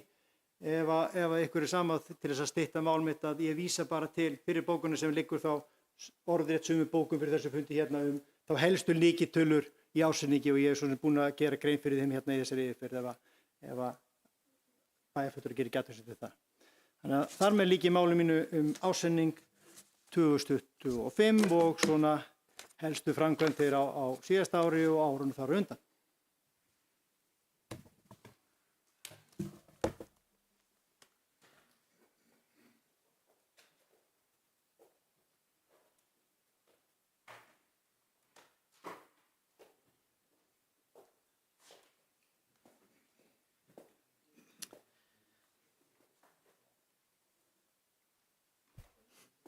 Ég þakka Jakobi Björgvini fyrir fína yfirferð yfir helstu lykiltölur tengdar ársreikningnum.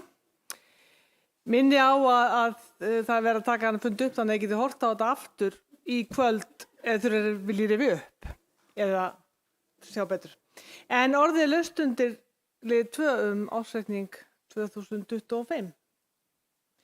Minni líka á fundargesti að þegar þessu fundi lýkur, þegar slíkt fundi bæjarstjórnarfundinum, þá verður opið fyrir fyrirspurnir úr sal.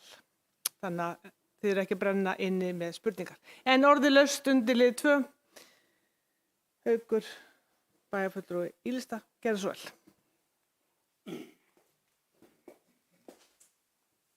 Hér er þetta sem fauk.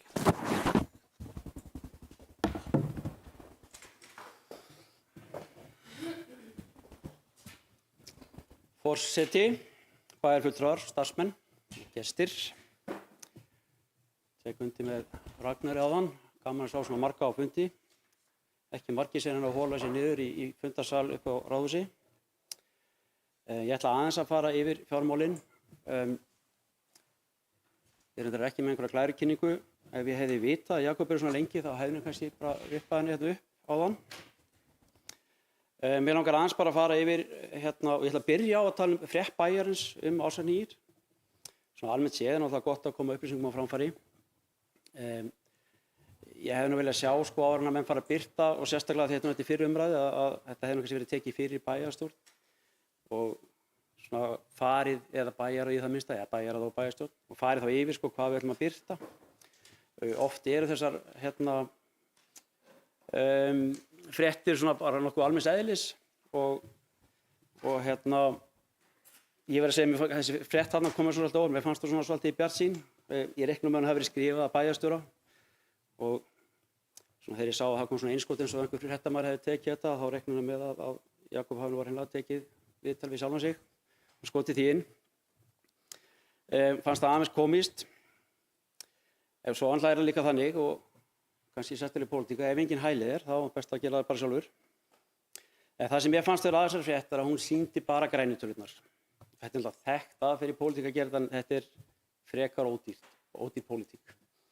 Mér finnst sérstaklega núna á tímum svona fake news að þá verða menn að vanda sig meira við þetta og skýra betur hvað er undirliggjandi og hvað er bakvið og hefði þetta koma þarna kannski meira fram hvaða áskorunir við höfum í framöndan.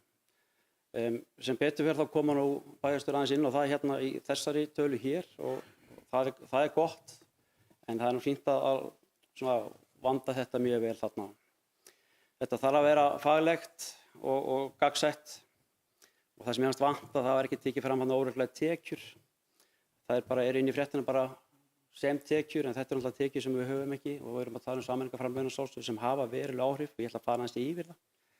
Og það er hætt við að þegar menn birta þetta svona þetta kasti svolítið ryki í augu íbúa. Þetta lýsir ekki nákvæmlega hvað er að gerast. Og málið er alltaf það að rekstur án framleiða er í kringum núllið eða neikvætt. Og svo þarf að segja að þessi styrk hefur verið styrkjast og það er nú kannski ekki vitlaust, þetta er kannski betra heldur en að væri í fyrra. En þetta er ekki sterkur rekstur hjá okkur. Og náttúrulega menn verða að horfast í augu vandamálið og fara að taka á þeim, það er alveg klárt mál. Ég ætla aðeins að fara yfir restur. Heyrið ekki vel í mér hérna aftast, er það ekki alveg, já, flott. Það var semst þannig að í rekstrarniðurstaðan þannig að A-hlutinn hann skilaði 3,3 milljónum í rekstrarniðurstöðu. En ef við tökum sameiningaframlagið frá sem er 96 milljónir, sem er ekki tryggt að við höfum, og eins og segið það er fallað niður, að þá endur hann til mínus 93 milljónum í A-hlutana. Og í B-hluta sem skilaði reyndar rekstrarniðurstöðu upp á 96,1 milljón, en án sameiningaframlags þá var það neikvæð 0,5 milljón. Þetta er náttúrulega ekki sterkur rekstur og má ekki við miklu. Ég ákvað svona í ljósi þess að skoða eins hver áhrifin hafa verið síðustu kjörtímabil. Þessi síðustu 2 frá því að ég og Hrafnhildur og Steinunn og fleiri fyrir hríðu.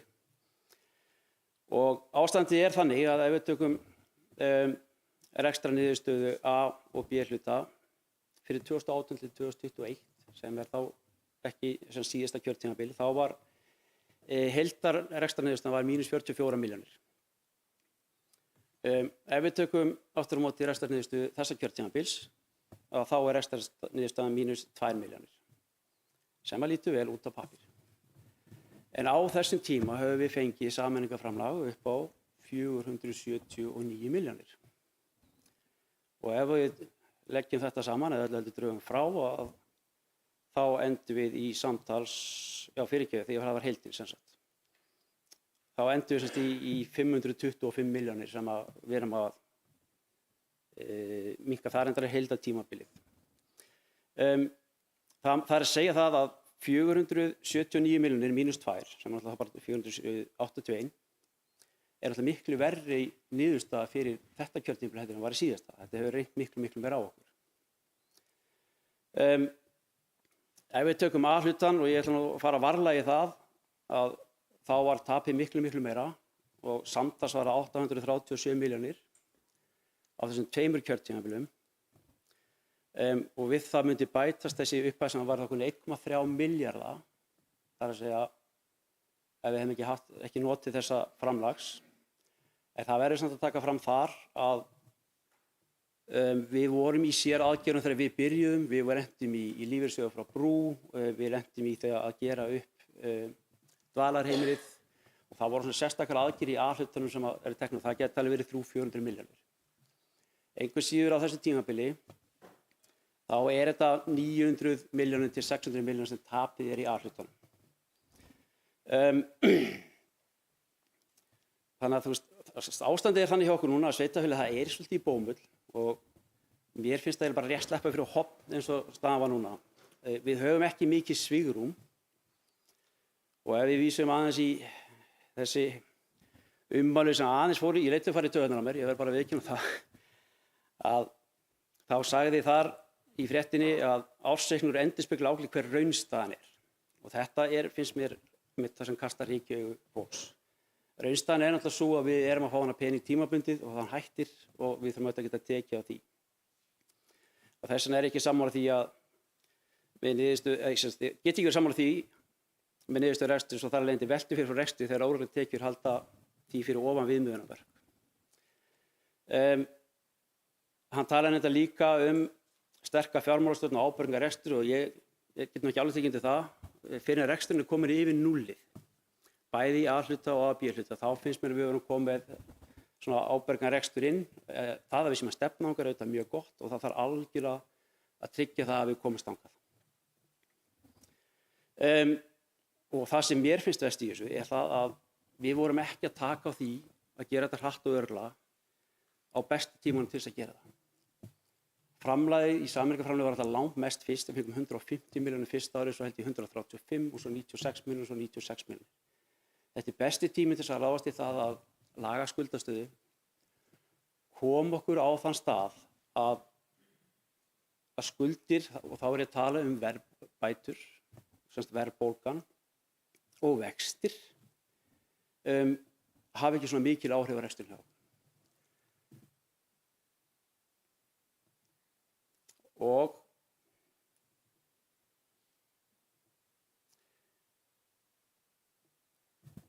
samt er nú að segja, ég ætla nú að gleðjast yfir því að meirihlutinn geti glaðst yfir árangrinum. Það er mjög gott mál, þó að ég sé að við vilja fara lengra með þetta, þá er gott að svo er.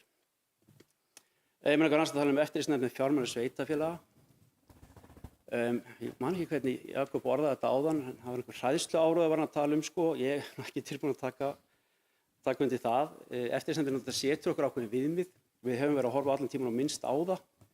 Ekki til þess að hræða neitt, heldur bara til þess að þetta er markmið sem við þurfum að ná.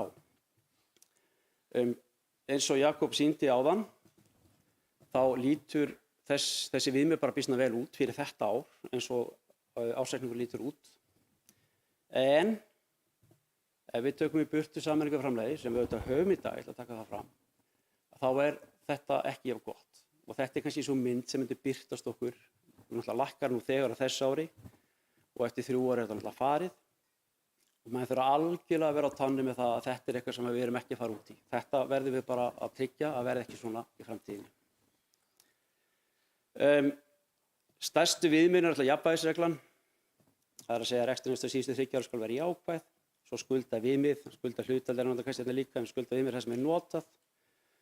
Og þar er einmitt skuldaviðmið miðast við skuldir og skuldbindingar, ekki bara langtímalán, og það er líka tekið tillit til lífeyrisskuldbindinga og fleira. Þannig að það er svona búið að skera það út. Það sem Jakob var að tala um áðan með það að vera með langtímalánin og þetta horfa meira á þau, það viðmið tekur að stóra hluta tillit til þess. Og er það svona alveg jafn gott og hvað annað, þetta er bara spurning hvar mér byrja og hvernig menn koma. Veltu fyrir á greiðsluhæfi, rekstrarniðurstöðu og framlegð.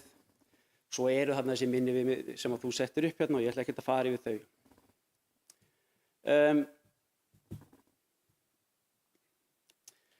Eins og þá gilda viðmið á B-hluta, er komið fram á frumvarp sem þetta tekur til líka, þá A-hluta. Þá að við líka verið að hafa lægri skuldaviðmið þar og ég hef heyrt bæði 130, 110, ég sjálfsög veit ekki, en það er náttúrulega ekki komið fram. Í þessum ársreikningi þá stöndust við stærstu viðmið fyrir A- og B-hluta en ekki jafnvægisreglu og veltu fyrir án sameiningaframlaga. Við stöndumst ekki flest viðmið í A-hluta ef við förum án sameiningaframlaga. Þá myndi A-hlutin alveg detta niður og verði þetta frumvarp á lögum hafa ljóst að það er æriverk framundan að koma rekstur A-hluti í þann stað að það standist þetta án sameiningaframlaga. Aftur þá vil ég taka fram að ný bæjarstjórn sem kemur á næstu bara núna í júní, hún þarf virkilega að hugsa þetta og koma þessu frá sér. Að þetta er eitthvað sem við getum ekki lent í. Það er líka í ársreikningi núna þá kemur fram að B-hluti er að lána A-hluta 75 milljónir á árinu og eftirlitsnefndin hefur gert athugasemdir við það ef að sveitarfélög eru að taka of mikið frá B-hluta yfir í A-hluta. Enda eiga B-hlutastofnanir að standa undir sinni fjárfestingum og geta farið í fjárfestingar. Og þetta á eins og bara við frávituna til dæmis þar sem við erum að fara. Svo er vert að hafa í huga að eftirstendin hún mun skoða rekstrarniðurstöðu með tilliti til óreglulegra tekna líka. Þannig að það getur verið að þeir fari og meti það. Ég myndi nú ekki að vona það kannski á næsta ári, maður veit náttúrulega aldrei. En sérstaklega þegar það fer að nálgast eins og það framlag því að það heldur áfram. Við verðum með 50 til 57-8 milljónir sem við fáum á ári, ég veit ekki alveg hver upphæðin er, næstu 3 árin. Og það getur verið að það kikki inn aðeins fyrir þegar það fer, ef við erum ekki búin að redda því. Mér langar aðeins að fara yfir skuldastöðuna líka, það var svolítið áhugavert, ég fór að skoða og skuldir og skuldbindingar. Ef við fyrir aftur 2014 þá vorum við 1,4 milljarð þar. 2018 voru komið 2,3, 2022 2,9 milljarðar og 2025 3,56 milljarðar. Þetta er rosalega hækkun á rétt ríflega 10 árum, 12 árum. Þetta er 157% hækkun. Hækkun skulda og skuldbindinga er 270 milljónir í A-hluta og 260 í A- og B-hluta á þessu tímabili. Bæjarstjóri talaði í fréttinni, eða einhver annar ef bæjarstjóri skrifaði ekki fréttinni, ég veit það ekki, það hefur ekki verið gefið fram. En hann talaði að veltu fyrir restaði stað undir afborgunum og haldi skuldasetningu í lágmarki. Lántaka á kjörtímabilinu var 9 milljónir lægri en afborgun langtímalánanna sem, eins og hann fór yfir. Þetta er svona góðra gjalda vert að reyna að halda niður skuldum, en ef þetta er lágmark skuldsetning þá verður erfitt að ná skuldum niður í þessu sveitarfélagi.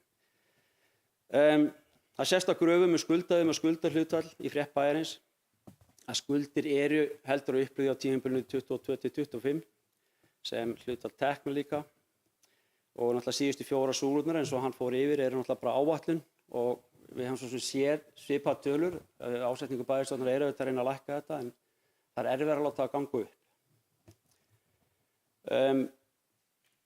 Ég ákvað að gamni mínu að skoða hver áhrifin væri á skuldaviðmið ef við tækjum í burtu sameiningaframlagið og þá hækkar það eftir hvar á staðsettur en ef þú ert í A-hluta þá hækkar 4,5% og aðeins minni í A- og B-hluta. Og ég fór að skoða hvenær voru hærra heldur en það og það var 2020.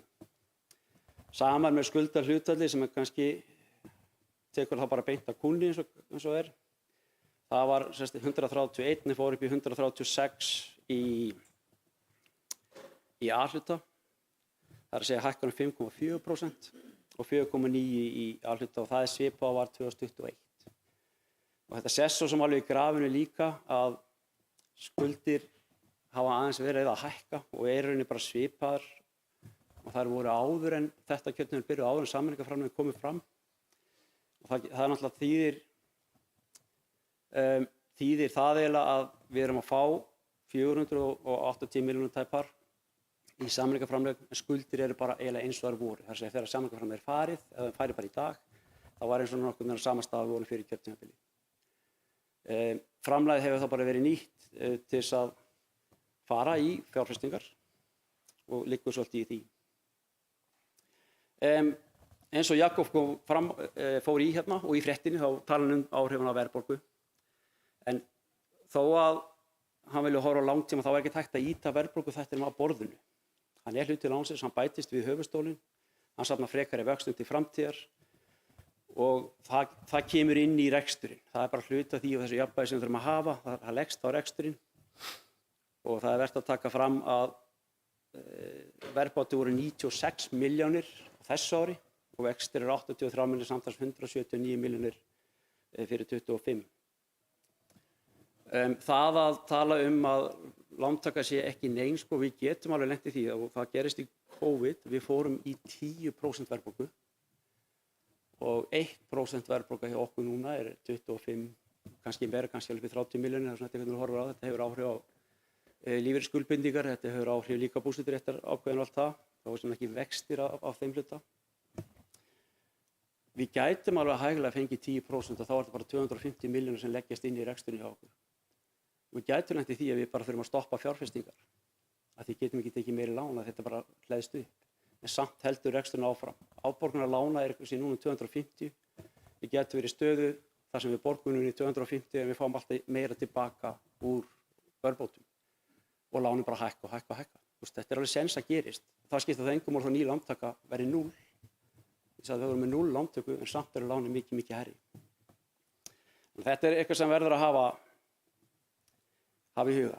Og í raun er verðbólgan stærsti áhættuþátturinn hjá okkur. Við þurfum að aðlaga rekstrinn þannig að hann geti staðið undir núverandi verðbólgustigi og helst að þessi svigrúm til að takast á hærri verðbólgu til lengri og skemmri tíma. 4% verðbólga er í raun ekki svo langt frá meðaltalsverðbólgu á Íslandi. Og eins og við þekkjum á 10 til 12 ára fresti, þá fáum við svona kröftugt verðbólguskot. Því ætti rekstur að geta höndlað töluvert meiri verðbólgu en 4% án þess að rekstrarniðurstaða fari niður fyrir 0 sem þýðir að sterkur rekstur myndi skila vel rúmri rekstrarniðurstöðu í meðaltalsverðbólgu. Skuldastaðan er of há núna til að rekstur standi undir þessu án óreglulegra tekna. Sjónarmið íbúðalistan var alltaf að nota tíma með sameiningaframlagið nýti við og laga skuldastöðuna og byggja undir og styrkja varanlega rekstur og geta haldið út hóflegu fjárfestingarstigi á meðan. Með því var hægt að verja það þjónustu sem við erum með og svo síðan meir bæta þjónustuna og eða að fara í meiri fjárfestingar.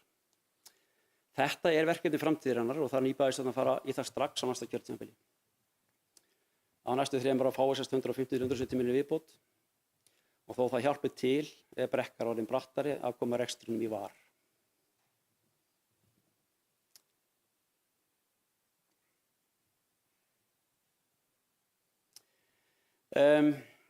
Og hvað þá eða í honum sé svigrúm fyrir verðbólguskot. Áætlun hljóðar upp á lækkun skuldaumsins niður í 83% eftir 4 ár, 85% þá eftir niðurstöðu þessa reiknings. Og það verður erfiðara að ná þeirri niðurstöðu núna þegar sameiningaframlag lækkar og enn erfiðara þegar það hverfur. Ef skoðað eru skuldahlutföll og skuldir á íbúa fyrir árið 2024 á landsvísu, þá er sveitarfélagið Stykkishólmur í 9. sæti og skuldsettustu sveitarfélög í A-hluta og 8. sæti í A- og B-hluta.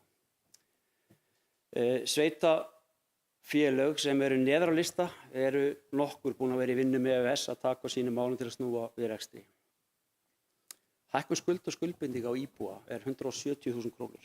Það er hækkun upp á 6,6% frá fyrra ári og skuldir íbúa eru þá orðin 2.738.000. Og hér þurfum við metna að gera betur. Og undanfarna ár hefur verið töluvert um fjárfestingar. Það er allir sammála að innviðaskuld er mikil á sveitarfélaginu og æskilegt er að halda út ákveðnu fjárfestingarstigi og verktaka treysta verkefni frá okkur. Til að lækka skuldir þarf að stilla fjárfestingar og þegar skuldir lækka og rekstur skila betri afgangi þá er hægt að auka fjárfestingar á sama tíma og skuldir lækka. Þetta er svo sem ferli sem tekur langan tíma og menn verða að hafa þolum á festu til að láta þetta rætast. Í pólitíkinni hefur það lengi verið stundað að fjárfesta lítið fyrst 1 til 2 árin kjörtímabils og bæta svo vel í og toppa ári fyrir kosningar og þetta sést bara í ársreikningum og það á við hér í þessu sveitarfélagi algjörlega. Þetta er ekki endilega gott fyrir fjárhags sveitarfélags né verktakar. Við ættum að halda út til nokkuð jöfnu stigi fyrir verktaka og almennt séð þyrftum við að fjárfesta meira á ári en skuldastaðan býður bara ekki meira upp á það. Ég held að íbúar myndi gjarnan vilja að sjá meira fara í verkin og minna fara í fjármagnskostnað. Ég sagði 178 milljónir, ef við getum minnkað skuldirnar eitthvað, þá skilur það eftir pening sem við getum notað í annað.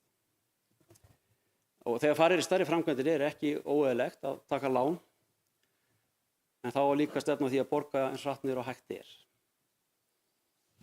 Það er ekki hægt að þurfa að taka lán fyrir minni framkvæmdum og stundum það að fresta framkvæmdum til að létta á rekstri. Og stundum þarf að fresta framkvæmdum til að létta á rekstri. Ég ætla svona bara að leggja þetta inn fyrir nýja bæjarstjórn. Við náttúrulega hér erum ekki í framboði, það er fólk hérna út í sal og fólk hérna sem ætlar að fara í framboð og ég legg þetta inn til þeirra. Við ætlum svo að koma með bókun.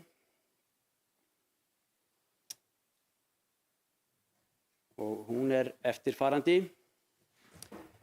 Íbúalistin lýsir verulegum áhuga þeirri mynd sem dregin er upp í frétt sveitarfélags Stykkishólms ársreikning fyrir árið 2025. Að mati íbúalistan stenst sú framsetning ekki faglega skoðun og gefur ekki rétta mynd af varanlegri stöðu reksturs sveitarfélagsins. Ársreikningur 2025 sýnir jákvæða niðurstöðu A og B hluta að fjárhæð 96 milljónir króna. Fyrir liggur þó að þessi niðurstaða byggir að verulegu leyti á sameiningaframlagi að fjárhæð 96,6 milljónir króna. Að frádregnu sameiningarframlaginu hefði rekstrarniðurstaða A og B hluta orðið neikvæð um það bil hálfa milljón miðað við fyrirliggjandi tölur. Rekstrarniðurstaða A hluta aðalsjóðs var á árinu jákvæð 3,3 milljónir króna. Að frádregnu sameiningarframlagi hefur rekstur A hluta því skilað tapi. Hefði rekstur skilað A hluta því skilað tapi sem nemur 93 milljónir króna.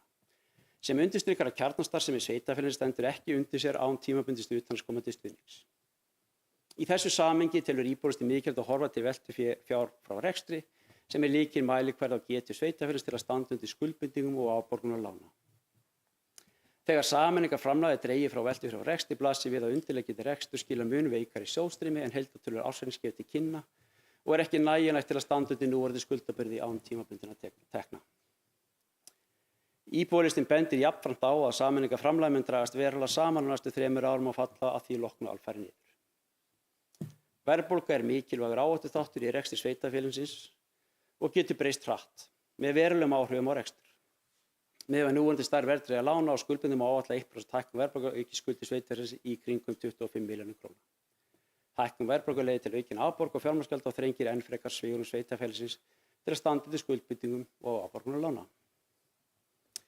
Íbúðarlistinn telur sérstaklega alvarlegt að þessi staða sé ekki skýrð með fullnægjandi hætti fyrir íbúum. Heldur sé þessi staða lögð áhersla á jákvæða framsetningu sem dregur athygli frá þeim áskorunum sem sveitarfélagið standi frammi fyrir á næstu árum.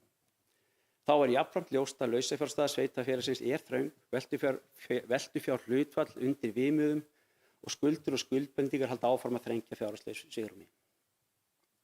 Íbúalistinn telur því að niðurstaða ársreiknings 2025 eigi fyrst og fremst að vera tilefni til raunsarar, aðhaldssamar og gagnsarar umræðu um framtíð reksturs sveitarfélagsins fremur en að vera túlkuð sem staðfesting á styrk eða sjálfbærni.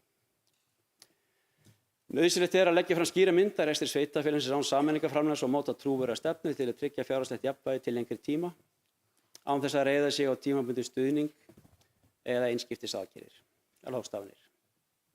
Það er brýnt að bæjarstjórn taki þessa stöðu föstum tökum og hefji þegar í stað vinnu við að endurskoða rekstur sveitarfélags með það að markmið að standast viðmið eftirstandandi fjármálum sveitarfélaga án þess að reiða sig á tímabundin óregluleg framlög. Íbúalistinn vísar í fyrri bókunar umfjallanir vegna fjármála sveitarfélagsins og telja að standa veri betur að gera fjárhagsáætlun fyrir sveitarfélagið sem og bæta upplýsingagjöf og eftirfylgni með stöðu rekstrar og fjárfestinga. Undirritið gerir ekki athugasemd við framsetningu ársreiknings 2025. Við munum sitja hjá við afgreiðslu ársreiknings 2025 til að mótmæla táknrænt að það hafi ekki verið tekið á skuldastöðunni hjá sveitarfélögum meðan stærsti hluti sameiningarframlaga gætti og þannig skila betri búi í lok kjörtímabils. Við munum óska eftir að setja skýringu á afgreiðslu okkar í ársreikninginn. Að lokum vilja undirritið koma frá þökkum til starfsfólks, bæjarfulltrúa og endurskoðenda sveitarfélagsins fyrir þeirra framlag við gerð ársreiknings. Undir þetta skrifar íbúalistinn Haukur Garðarsson, Ragnar Már Ragnarsson og Heiðrún Höskuldsdóttir. Þar með lýkur þessu hjá mér. Eins og ég sagði áðan, ég er að fara að hætta í þessum vettvangi. Þetta hefur verið býsna ferð hjá okkur, mikil reynsla, maður hefur lært mikið. Maður getur bæði mælt með þessu að maður fari út í þetta og líka mælt á móti því. Þetta er oft erfitt. Þetta er vanþakklátt mjög oft. Laun er ekkert rosalega góð í þessu, tímarnir verða oft miklir, stundum slepp maður vel. Sumar í fyrra var mjög gott hjá mér, ég var mjög ánægð með hvernig það þróaðist. En oft hefur það verið þannig að maður hefur lent í bara mjög mikilli vinnu og það kemur átt niður á börnum. Og mér finnst að þeir sem gefa sig í þetta, við höfum að virða þetta. Það er allt í lagi að klappa þessu fólk á bakið á og til. Það er ekkert rosa mikið þakklæti fyrir sem það gera. Fulltrúar standa oft í því að vera með 2 eða 3 kosti og það er bara enginn þeirra góður. Og það þarf að taka ákvörðun. Þetta er bara staðreynd sem við búum við og sumir verða mjög óánir eftir hverjum þetta snýr og láta mann heyra það og það þarf náttúrulega bara að geta tekið því. Og mér langar svona í lokin líka bara að þakka öllum sem hafa leitað til mín og spurst hluti, ráðfætt mér símtöl sem maður fekk klukkan 10 á kvöldu og voru til 2 á nóttu. þetta er allt hluti af þessu, maður tekur þátt í samfélaginu bara með þessu og spjalla við fólk. Og það er fyrst og fremst það sem er hlutverk fulltrúa. Þeir eru tengiliðir við íbúana, þeir koma á framfæri skoðanir fólks, jafnvel þó þessi ekki sammála þá eiga þeir að gera það. Ég ýtti alltaf því fram sem ég fékk til mín og benti á það að þetta væri eitthvað sem menn var að pæla í, algjörlega. Og ég ætla aftur að taka það fram að endilega klappa þessu fólki á baki. Þið þurfa ekki að klappa mér á baki því ég er að biðja það, það er svolítið ömurlegt sko, en endilega fyrir hina. Þannig að takk fyrir mig.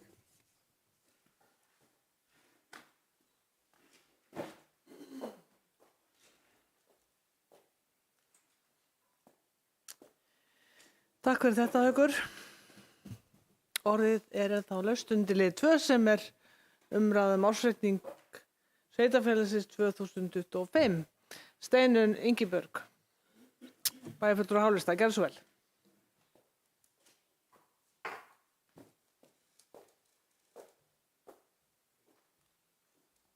Forseti, bæjarfulltrúar, gestir.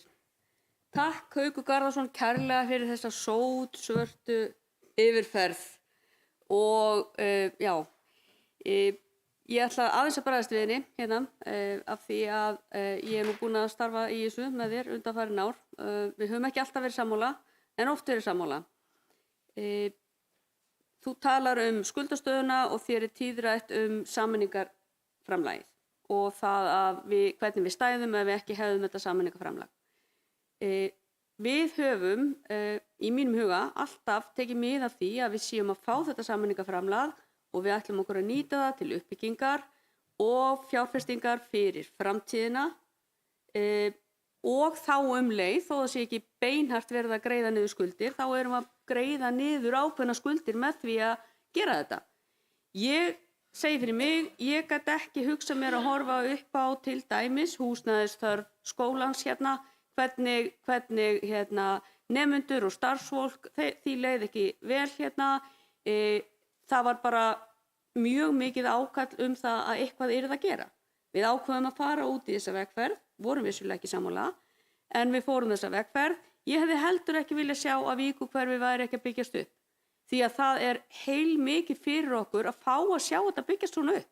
Það er að koma fullt af fólki hérna til okkar og þetta skilar okkur þegar lengra er litið meira heldur en við erum að greiða fyrir þetta. Við þurfum að vera viðbúin að bregðast við erum í það mikilli nála til dæmis bara við höfuðborgarsvæðið að við getum ekki annað en brugðist við þannig að við getum tekið á móti því fólki sem vill koma hérna og horfið til þess að vilja fá að búa í bænum. Alltaf kemur þetta að þessari spurningu,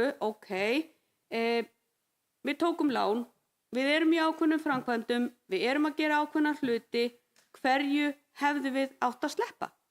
Áttum við að sleppa einhverju? Eigum að sitja með hendur í skauti og bíða eftir því að hlutinni fari fram hjá okkur? Ég er ekki tilbúin í það.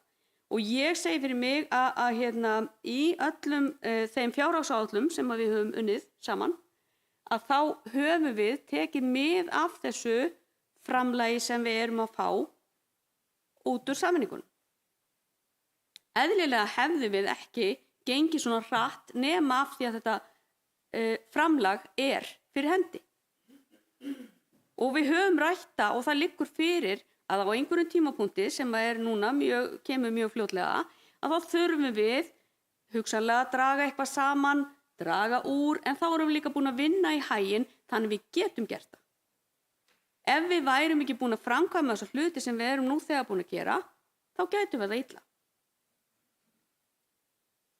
Og eftir stendur spurningin, hverju áttu við að sleppa?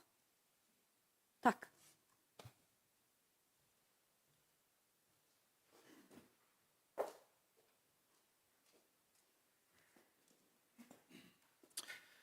Takk fyrir þetta, Steinunn. Orðið en laust undir lið 2.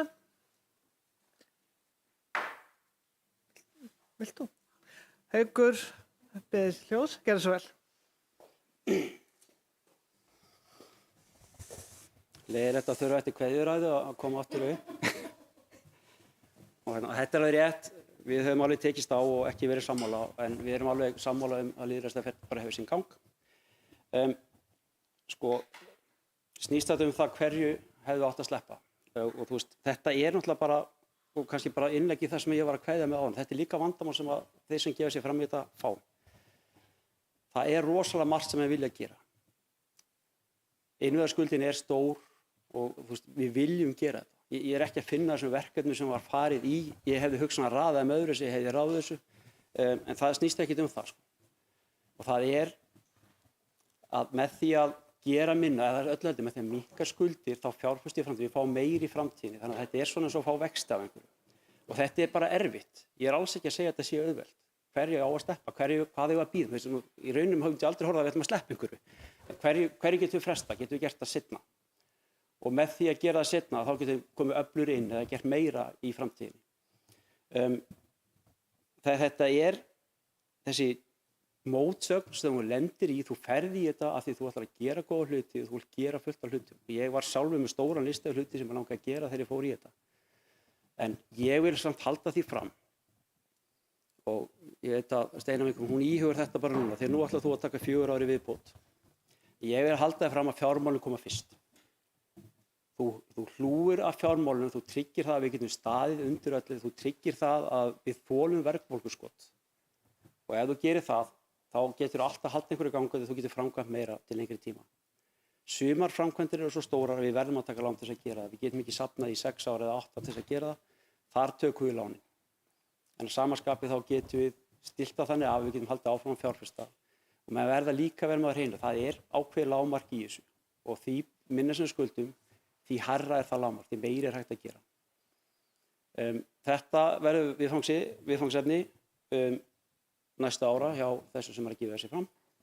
Og ég óska þeim góðs gengis og ég jafnvel fæ að hringja í ákveðna aðala og kappa aðeins í þeim áfram því að mér finnst þetta aðeins skemmtilegt.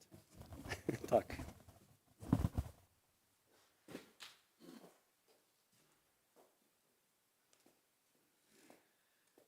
Takk, Haukur. Og orðið laust undir lið 2.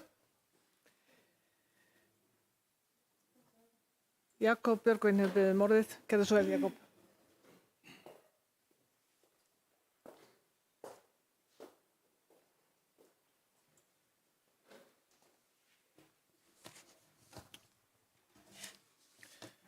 Forseti, það leyfir mér að bregðast örlítið við framsetningu Hauks Garðarssonar hér áðan sem að snýr þá að fréttum af heimasíðu sveitarfélagsins. Það skiptir í raun engu máli hver skrifaði fréttina og að þær fréttin sem birtast á vef sveitarfélagsins á endunum beri ábyrgð. Þannig að það og réttilega skal bara því beint þá til mín. Mér fannst í rauninni Haukur Garðarsson bæjarfulltrúi geta orðað þetta öðruvísi heldur en að einhvernig persónulega gera þetta allt saman í mér, en svona nú bara pólitíkin. Að tala að ég hafi verið að hæla sjálfum mér og þetta hafi gerið faglegt. Ég held að fólk verður bara að dæma hver fyrir sig. Ég heyrði ekki neitt í málflutningi Hauks Garðarssonar að fréttin væri röng. Tölulegar upplýsingar í fréttinni voru réttar ef ég gat ekki betur heyrt. Og það ekkert óalgengt að sé sett fram einhvers konar kvót frá bæjarstjórum annað í slíkar fréttir. Þetta víðs vegar á landi, það ekkert óæðilegt við það. En síðan eru allir frjálsir að hafa skoðanir á því. En ég var að resa yfir fréttina og ég get ekki betur séð þetta sem eiginlega nokkuð vinnið sama og ég sagði hérna áðan. Hverja tekjurnar voru, hver gjöldin voru, hver tekjuaukningi var milli ára og í rauninni hver skuldastaðan var og þar fram undir götunum. Ég heyrði ekki neitt sem að snera því að einhver tölulega framsetningar hafi verið rangar. En gott og vel, þá vil ég meina þá að þessi tölulega framsetningar hafi þá verið réttar, en maður getur endalaust farið í útskýringar í frétt. Maður þarf einhvers staðar að takmarka sig. Í fréttinni að skýra út það að einhverja stofnanir hefur farið fram úr áætlun. og ef það hefði ekki gerst þá hefði staðan verið öðruvísi. Þessi stofnun fór svona mikið fram úr áætlunni, þessi var svona og þetta var svona og þá hefði eitthvað annað gerst. Eins og fréttin er byggt, þá byggir hún bara raunstöðu eins og lá fyrir ásetningi og ekkert annað en það. Og ef að tölunum eru hærri milli ára og styrkist milli ára, þá styrkist það milli ára. En síðan geta alls konar breytur, eins og ég veit að allir bæjarfulltrúar þekkja bara mjög vel, sem geta haft áhrif á þessu tölu fram og tilbaka. Eins og Haukur Garðarsson bæjarfulltrúar nefndi hérna áðan, bara með breytingur í A-hluta. Mörg hundruð milljónir sem eru inn í A-hlutunum, í neikvæðum A-hluta, er út af rauninni eftirgjöf og skuld sem gjaldfærist við dvalarheimili til dæmis á sínum tíma, sem gjaldfærist í A-hlutunum. Og svona getur maður endalaust talað þetta. Dvalarheimili kom inn í samstæðinu 2015 og 16. Það hefur áhrif á skuldastöðuna og maður getur endalaust talað flækjustig og einhverja breytur í bókhaldi og niðurstöðum ársreikninga. Fréttin sneri einungis stöðuna þeim ársreikningi sem lá fyrir 2025. Og ég nefndi hérna mínu ávarpi áðan og þá það er áskoranir sem að liggja fyrir. Það var lengi fyrir þessi áskoranir hvað var A-hlutann. Ég nefndi líka áðan það hafi verið farið í aðhaldsaðgerðir í A-hlutunum. Nú, ef það er þannig að fólk vill fara frekar aðhaldsaðgerðir í A-hlutunum, þá er líka allt í lagi að segja þá hvar. Hvar á það að gerast? Eða bara lántaka, það er ákveðið hlutfall, en meginþörfin er náttúrulega í þessum grunnstofnunum sem eru velferðarmál, skólamál og æskulýðsíþróttamál. Og síðan er þau auðvitað mikið framkvæmt. Margar þessar fjárfestingar sem ég fór hérna yfir áðan, þetta er ekki fjárfestingar sem eru umfangsmiklar eða dýrar. Þetta er leikskólinn, Maðkavíkin, hjúkrunarheimili, Víkurkörfi, Sundlaug, Parkett, Höfðaborg, Malbik og þetta er grunnskólinn. Og þetta eru uppistöðunar og öllum fjárfestingunum. Og ég man ekki betur en að bæjarfulltrúinn Haukur Garðarsson hafi lýst því yfir á bæjarstjórnarfundum í umræðum með fjárhagsáætlun að hann væri fylgjandi vissum af þessu framkvæmdum líka. En að sama skapi tek alveg undir með honum og það er það sem ég sagði líka á það. Það er ákveðna áskorunir í fyrirliggjandi ásetningi og þarf að vera með augun á þeim bolta. Það er bara hvernig það er gert. Það liggja fyrir áætlanir liggja fyrir með þær forsendur sem við höfum og síðan er spurning hvort hún á að vaxa út úr þessu eða ekki og þá þarf að bregðast við. En endilega höfum þetta málefnilegt.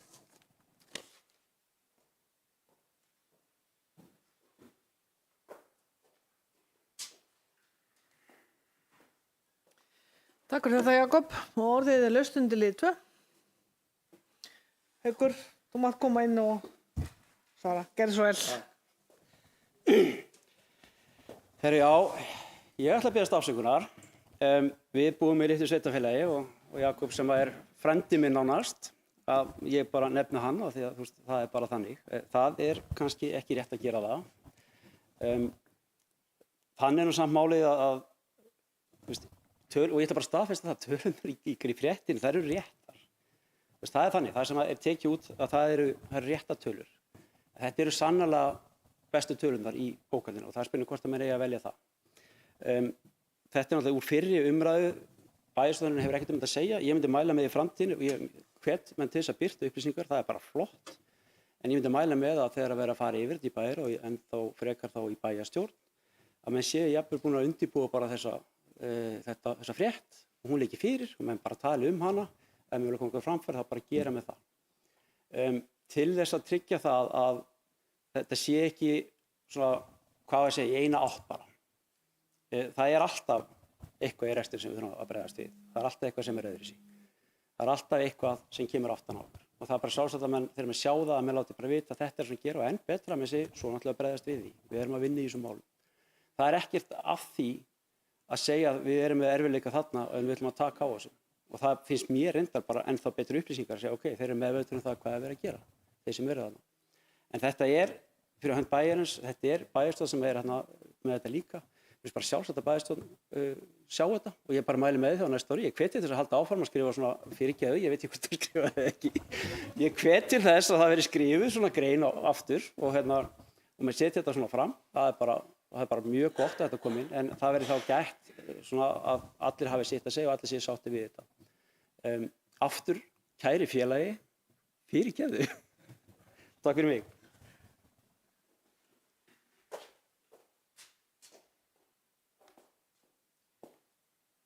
Takk fyrir þetta ykkur. Það er greinilegt að þetta er svona síðasti bæjarstjórnarfundurinn fólk. Þannig var það svona svolítið bljúgir. En orðið ennþá laust undir lið 2. Þórhildur, bæjarfulltrúi Hálistað, gerðu svo vel.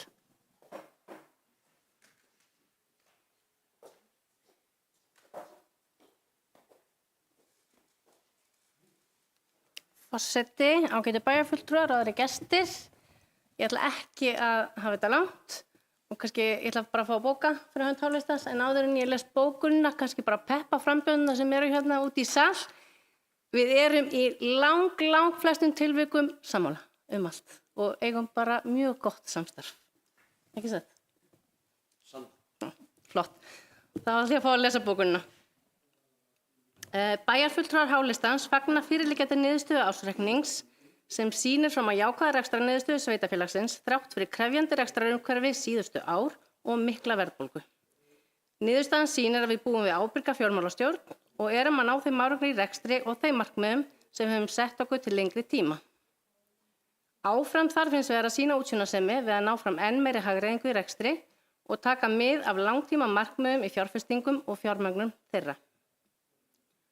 Á sama tíma og rekstur sveitarfélagsins hefur styrkst, hefur verið ráðist í umfangsmiklar og samfélagslega mikilvægar fjárfestingar í innviðum sveitarfélagsins til að mæta áframhaldandi fjölgun íbúa og auknum þörfum samfélagsins. Það er sérstaklega ánægjulegt að sjá að sveitarfélaginu hefur tekist að halda skuldsetningu í skefjum á sama tíma og farið hefur verið í mikla uppbyggingu, en þróun langtímaskuldatímabilinu skýrist að verulega leita verðbólgu og verðbótum á lánum en ekki aukinni nettó lántöku sveitarfélagsins. Á kjörtímabilinu hefur sveitarfélagið þannig greitt meira niður af höfuðstól lána en tekið hefur verið í nýjum langtíma lánum, þrátt fyrir umfangsmiklar fjárfestingar í nauðsynlegum innviðum sveitarfélagsins. Við erum ánægð með þann árangur sem hefur náðst og þær lykiltölur sem hér hefur verið farið yfir. Þessar niðurstöður sýna að við erum vel í stakk búin til að takast á við það að halda áfram að byggja upp og gera rekstrarumhverfi okkar sterkt og sjálfbært. Árið 2025 var mjög gott og jákvætt ár fyrir samfélagið og kjörtímabil í heild sinni hefur verið farsælt fyrir sveitarfélagið. Það er ljóst að það hefur margt áunnist á síðustu árum og enn fleiri verkefni og áskoranir framundan sem gaman verður að takast á við. Og undir þetta rita Hrafnhildur Hallvarðsdóttir, Ragnar Ingi Sigurðsson, Steinunn Magnúsdóttir og svo sem hér stendur Þórhildur Eyþórsdóttir. Að lokum vil ég líka þakka starfsfólki sveitarfélagsins og endurskoðendur fyrir sín góðu störf. Svo ég bara takk fyrir.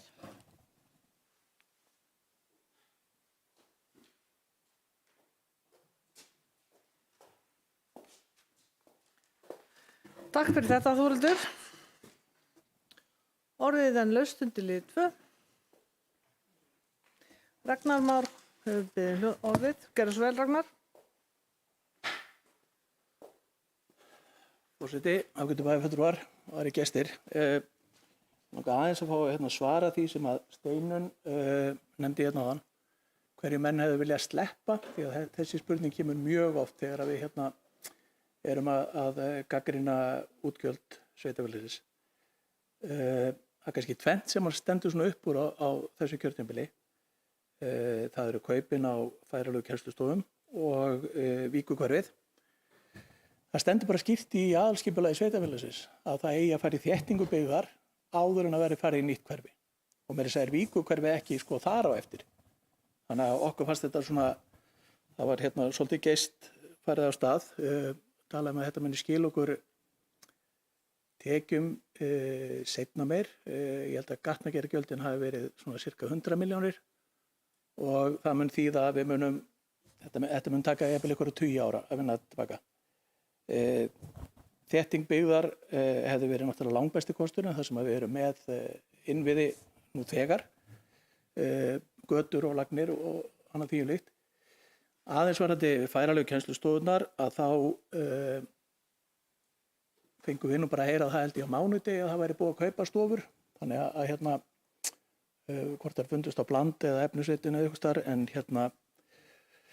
og ég skaut á næsta fundi að þetta myndi sannlega kosta 8-10 milljónir að standsetja og var hundskammaður af forseta fyrir að kasta fram svona tölum. En ég held að kostnaðurinn sé eitthvað staðar í kringum 140.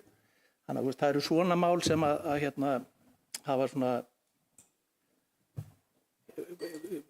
hvað við segja, farið óvarlega með fjármuni sveitarfélagsins og þessi hús sem hafa verið byggð þarna inn í Víkurhverfi eru klárlega eitthvað sem við getum komið með þéttingu byggðar. Þannig að ég vil aðeins fá að bregðast þessu en annars bara takk fyrir mig og gaman að sjá svona marga gesti á fundinum. Takk.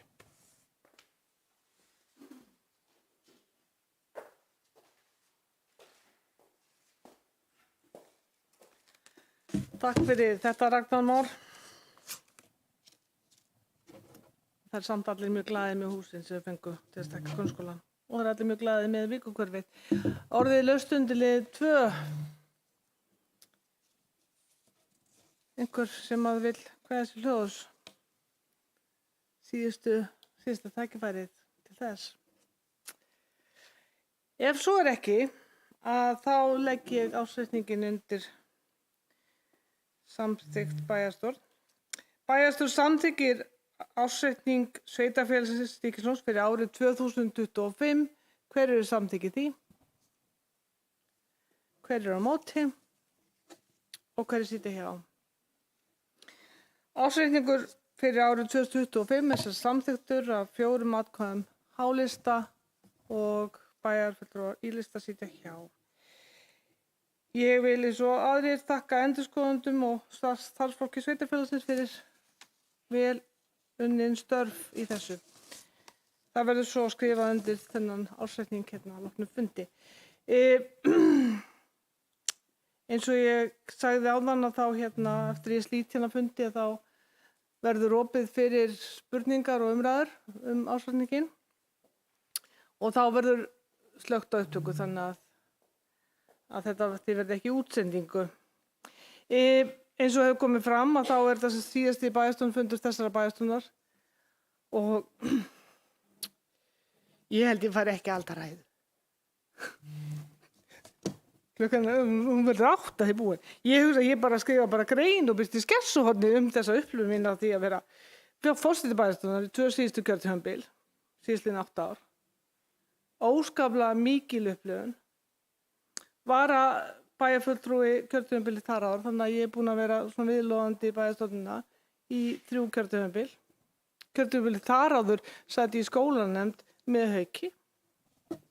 Þannig að það er búið að vera óskaplega skemmtilegt og ég er bara þakklát fyrir það traust að hafa fengið að vera í þessum embættum og þakklát fyrir samvinnu og samveru með fólkinu sem er setið með mér í bæjarstjórn og bæjarstjóra og öllum. Það er bara það sem ég hugsa núna og ég hef líka sagt og segja það við þessa sem er í salnum og er kannski á lista til framboðs að ég mun aldrei tala illum þessa upplifun þetta tímabil. Þó svo að þið kannski hafa séð í útsendingum að ég hvæsi á félaga mína í minnihlutanum og þeir hvæsa á mig og eitthvað, svo erum við samt bara öll vinir. Þetta er bara, svona eru bara umræðan og ég mun aldrei tala illum þetta tímabil.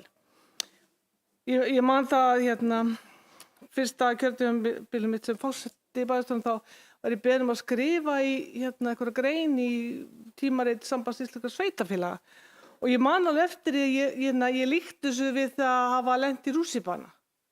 Ég fer að lista og ég er í fyrsta sæti oddviti og svo er ég alltaf komin í bæjarstjórn og forseti og þetta var bara svolítið svo rússíbani. Það hefur aðeins hægst á nú síðustu árin af því að maður svona veit aðeins kannski hvað kemur en þetta er svolítið fyrst. Það er fyrir ykkur sem er nýjar lista, það er bara upplifið þennan rússíban og hafið gaman af þessu líka. Þetta er það.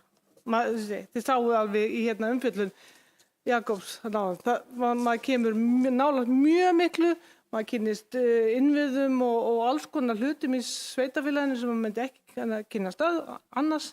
Þannig að bara verið þakklátt fyrir að fengið þetta tækifæri að vera á lista og njótið.